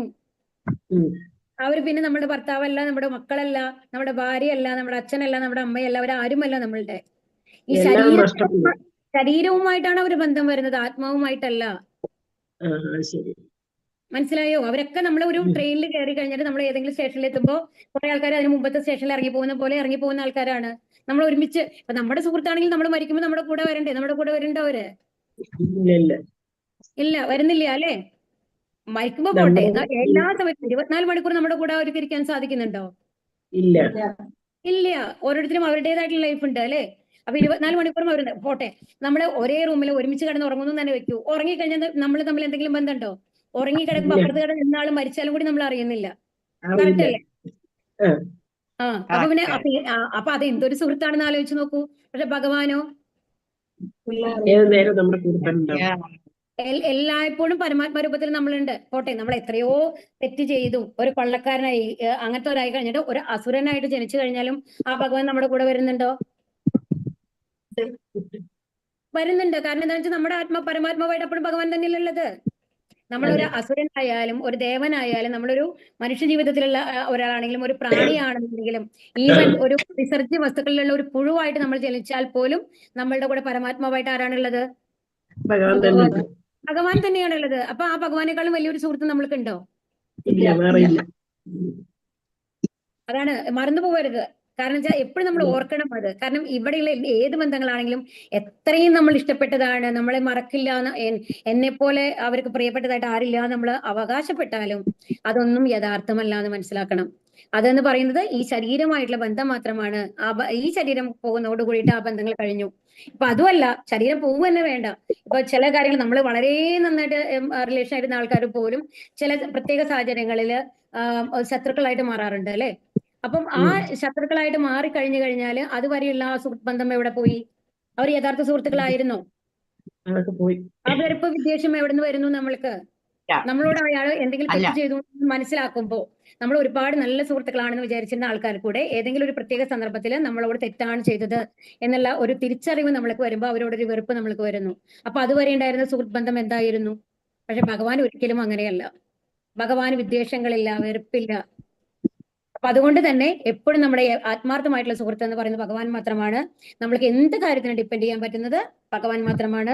അതുപോലെ തന്നെ ഭഗവാന്റെ മൊബൈലിൽ നമ്മളുടെ ഫോൺ നമ്പർ എന്ന് പറയുന്നത് എപ്പോഴും സേവ്ഡ് ആണ്. എപ്പോ വേണമെങ്കിലും ഭഗവാനെ വിളിക്കാം. ഭഗവാൻ റെസിപ്രോക്കേറ്റ് ചെയ്യും. ഭഗവാൻ തിരിച്ച് നമ്മൾക്ക് മറുപടി തരും.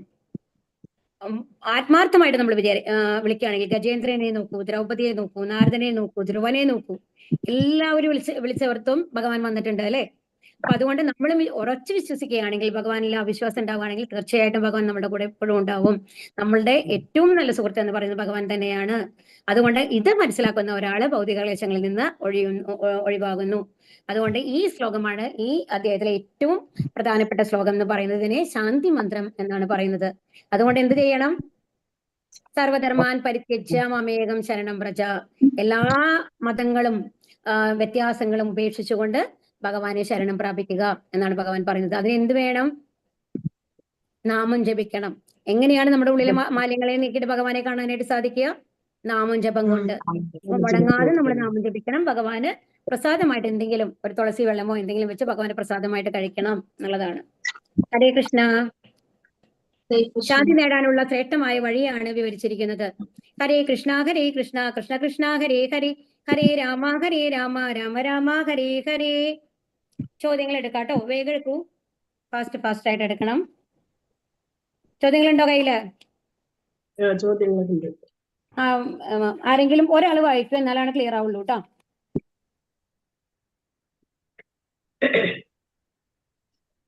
എന്തുകൊണ്ടാണ് കർമ്മത്തിൽ ജ്ഞാനത്തോട് ക്ലിയർ കർമ്മം ആവുന്നില്ല മാതാജി, ക്ലിയർ ആയിട്ട് വായിക്കൂ. ഹരേ കൃഷ്ണ.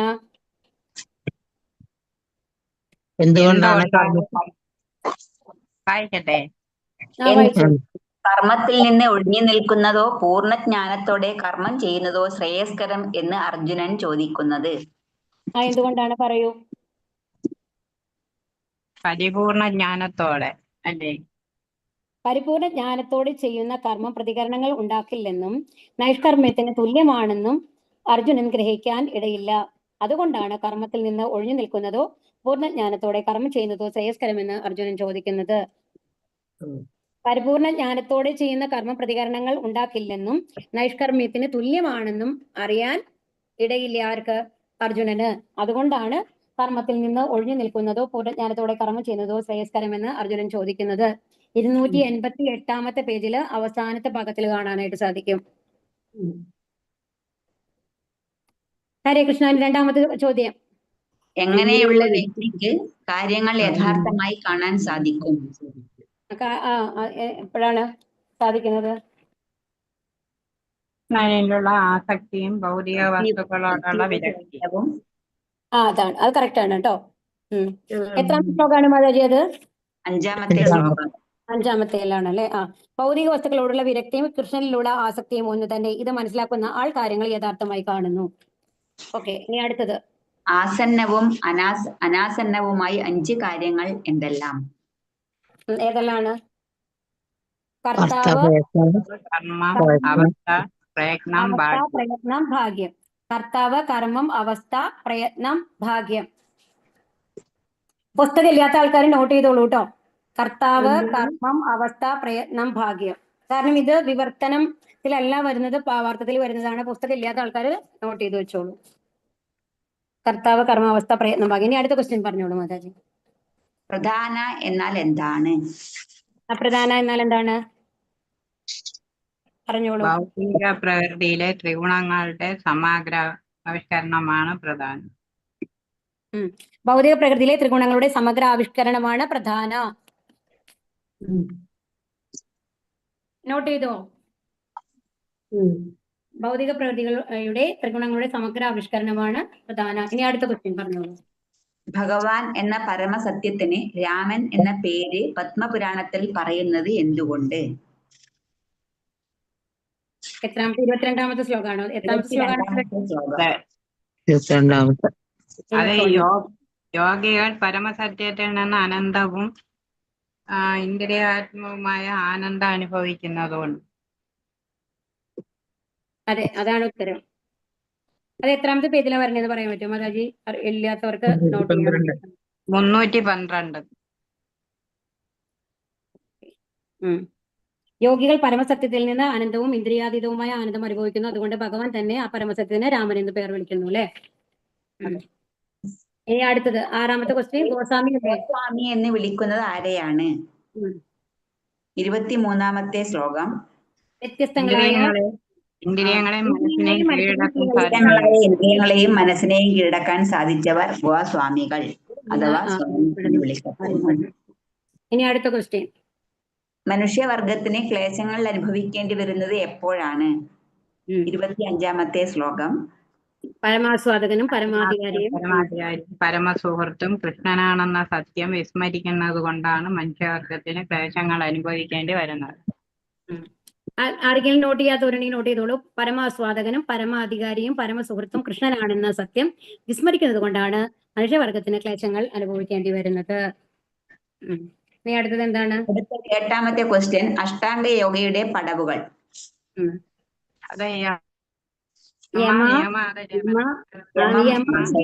ആസനം, പ്രാണായാമം, പ്രത്യാഹാരം, ധാരണ, ധ്യാനം, സമാധി. യമം എന്ന് പറയുന്നത് ചെയ്യരുതാത്തത്, നിയമം എന്ന് പറയുന്നത് ചെയ്യേണ്ടത്, ആസനം എന്ന് പറയുന്നത് ഇരിക്കുന്നത്, പ്രാണായാമം എന്ന് പറയുന്നത് എന്താണ്? ആ വായുവിനെ ക്രമീകരിക്കുന്നത്. ഇനി പ്രത്യാഹാരം എന്ന് പറയുന്നത് എല്ലാ ഇന്ദ്രിയങ്ങളെയും ഉള്ളിലേക്ക് വലിക്കുന്നത്. ധാരണ എന്ന് പറയുന്നത് പിന്നെ ആ ധ്യാന രൂപത്തിൽ നമ്മൾ ഭഗവാനെ ആ ഒരു പോസ്റ്റിൽ ഇരുന്നു കൊണ്ട് ധ്യാനിക്കുന്നതാണ് ധാരണ. അതിന്റെ അടുത്ത ലെവലാണ് ധ്യാനം. അവർക്ക് കുറച്ചും കൂടി കോൺസെൻട്രേഷൻ വരുന്നത്. സമാധി എന്ന് പറയുന്നത് പൂർണ്ണമായും എല്ലാ ഇന്ദ്രിയങ്ങളെയും ഉള്ളിലേക്ക് വലിച്ചിട്ടുള്ള ആ അവസ്ഥയ്ക്കാണ് സമാധി. സമാധി എന്നുള്ള ലെവലിലാണ് ഭഗവാനെ അറിയാനായിട്ട് സാധിക്കുക. ഒമ്പതാമത്തെ ചോദ്യം. ഓക്കെ, ഇനി 9ാമത്തെ പറഞ്ഞോളൂ. എന്തുകൊണ്ടാണ് കൃഷ്ണാവബോധം അഷ്ടാംഗ യോഗയേക്കാൾ ശ്രേഷ്ഠമാണെന്ന് പറയുന്നത്? 27, 28 ശ്ലോകങ്ങൾ. കൃഷ്ണാവബോധം ലഭിച്ച ഒരാൾ സദാ ഭക്തിപൂർവകരമായ സേവനത്തിൽ ഏർപ്പെട്ടുകൊണ്ടിരിക്കുന്നത് കൊണ്ടല്ലേ? അതെ, അത് തന്നെയാണ് മാതാജി. കൃഷ്ണാബോധത്തിൽ ഉള്ള ഒരാൾ സദാ ഭക്തിപൂർവമായ സേവനത്തിൽ ഏർപ്പെട്ടുകൊണ്ടിരിക്കയാൽ മറ്റു വിഷയങ്ങളിൽ ഇന്ദ്രിയങ്ങളെ വ്യാപരിപ്പിച്ച് അപകട സാധ്യത ഉണ്ടാക്കുന്നില്ല. അങ്ങനെ ഇന്ദ്രിയ നിയന്ത്രണ ഉപായം എന്ന നിലയിൽ കൃഷ്ണാവബോധം അഷ്ടാംഗയോഗത്തേക്കാൾ ശ്രേഷ്ഠമാണ്. അതായത് എല്ലാ ഇന്ദ്രിയ നിയന്ത്രണം വളരെ നന്നായിട്ട് സാധിക്കും കൃഷ്ണാവബോധത്തിൽ. അതുകൊണ്ടാണ് അഷ്ടാംഗയോഗത്തേക്കാൾ ശ്രേഷ്ഠമാണ് എന്ന് പറയുന്നത്. ഇനി അടുത്ത ക്വസ്റ്റ്യൻ. ഭഗവത്ഗീതയിലെ ശാന്തി ശ്ലോകത്തിൽ പറയുന്നത് എന്താണ്? 29ാമത്തെ ശ്ലോകം. ശാന്തി ശ്ലോകം എന്ന് പറഞ്ഞാൽ ഏത് ശ്ലോകമാണെന്ന് പറഞ്ഞാൽ നിങ്ങൾക്ക് അറിയണം കേട്ടോ. 29ാമത്തെ ശ്ലോകം. ഭോക്താരം യജ്ഞ തപസാം സർവലോക മഹേശ്വരം സുഹൃദം സർവഭൂതാനാം ജ്ഞാത്വാ മാം ശാന്തി മൃച്ഛതി. ശ്ലോകമാണ്. ഇത് ബൈഹാർട്ട് ചെയ്യാൻ പറ്റിയ ആൾക്കാരൊക്കെ ബൈഹാർട്ട് ചെയ്തോളൂ. യജ്ഞങ്ങളുടെയും തപസ്സുകളുടെയും ഭോക്താവും ദേവന്മാരുടെയും സർവ്വലോകങ്ങളുടെയും അധിപനും എല്ലാ ജീവികളുടെയും സുഹൃത്തും അഭ്യുദയകാംക്ഷിയുമാണ് ഞാൻ എന്ന് മനസ്സിലാക്കിയ തികഞ്ഞ കൃഷ്ണബോധമുള്ള വ്യക്തി ഭൗതിക ക്ലേശങ്ങൾ ഒഴിഞ്ഞ് ശാന്തി നേടുന്നു എന്നുള്ളതാണ്. കഴിഞ്ഞില്ലേ? ഓക്കെ. അപ്പൊ ഇനി നമ്മള് ക്ലാസ് അവസാനിപ്പിക്കുക. അവിടെ എല്ലാവരും ഇരിക്കുക. സത്സംഗത്തിന് ഞാൻ ലൈവ് അവസാനിപ്പിക്കണം കേട്ടോ. വാഞ്ചാകൽപതരുഭ്യശ്ച കൃപാസിന്ധുഭ്യവ പതിതാനം പാവനേഭ്യോ വൈഷ്ണവേഭ്യോ നമോ നമഃ. ആനന്ദകോടി വൈഷ്ണവന്ദ കി ജയ്, പ്രഭാതി കി ജയ്, ഗുരു മഹാരാജ് കി ജയ്, ഗൗരി പ്രേമാനന്ദേ ഹരി ഹരി ബോൽ. ഹരേ കൃഷ്ണ. എല്ലാവർക്കും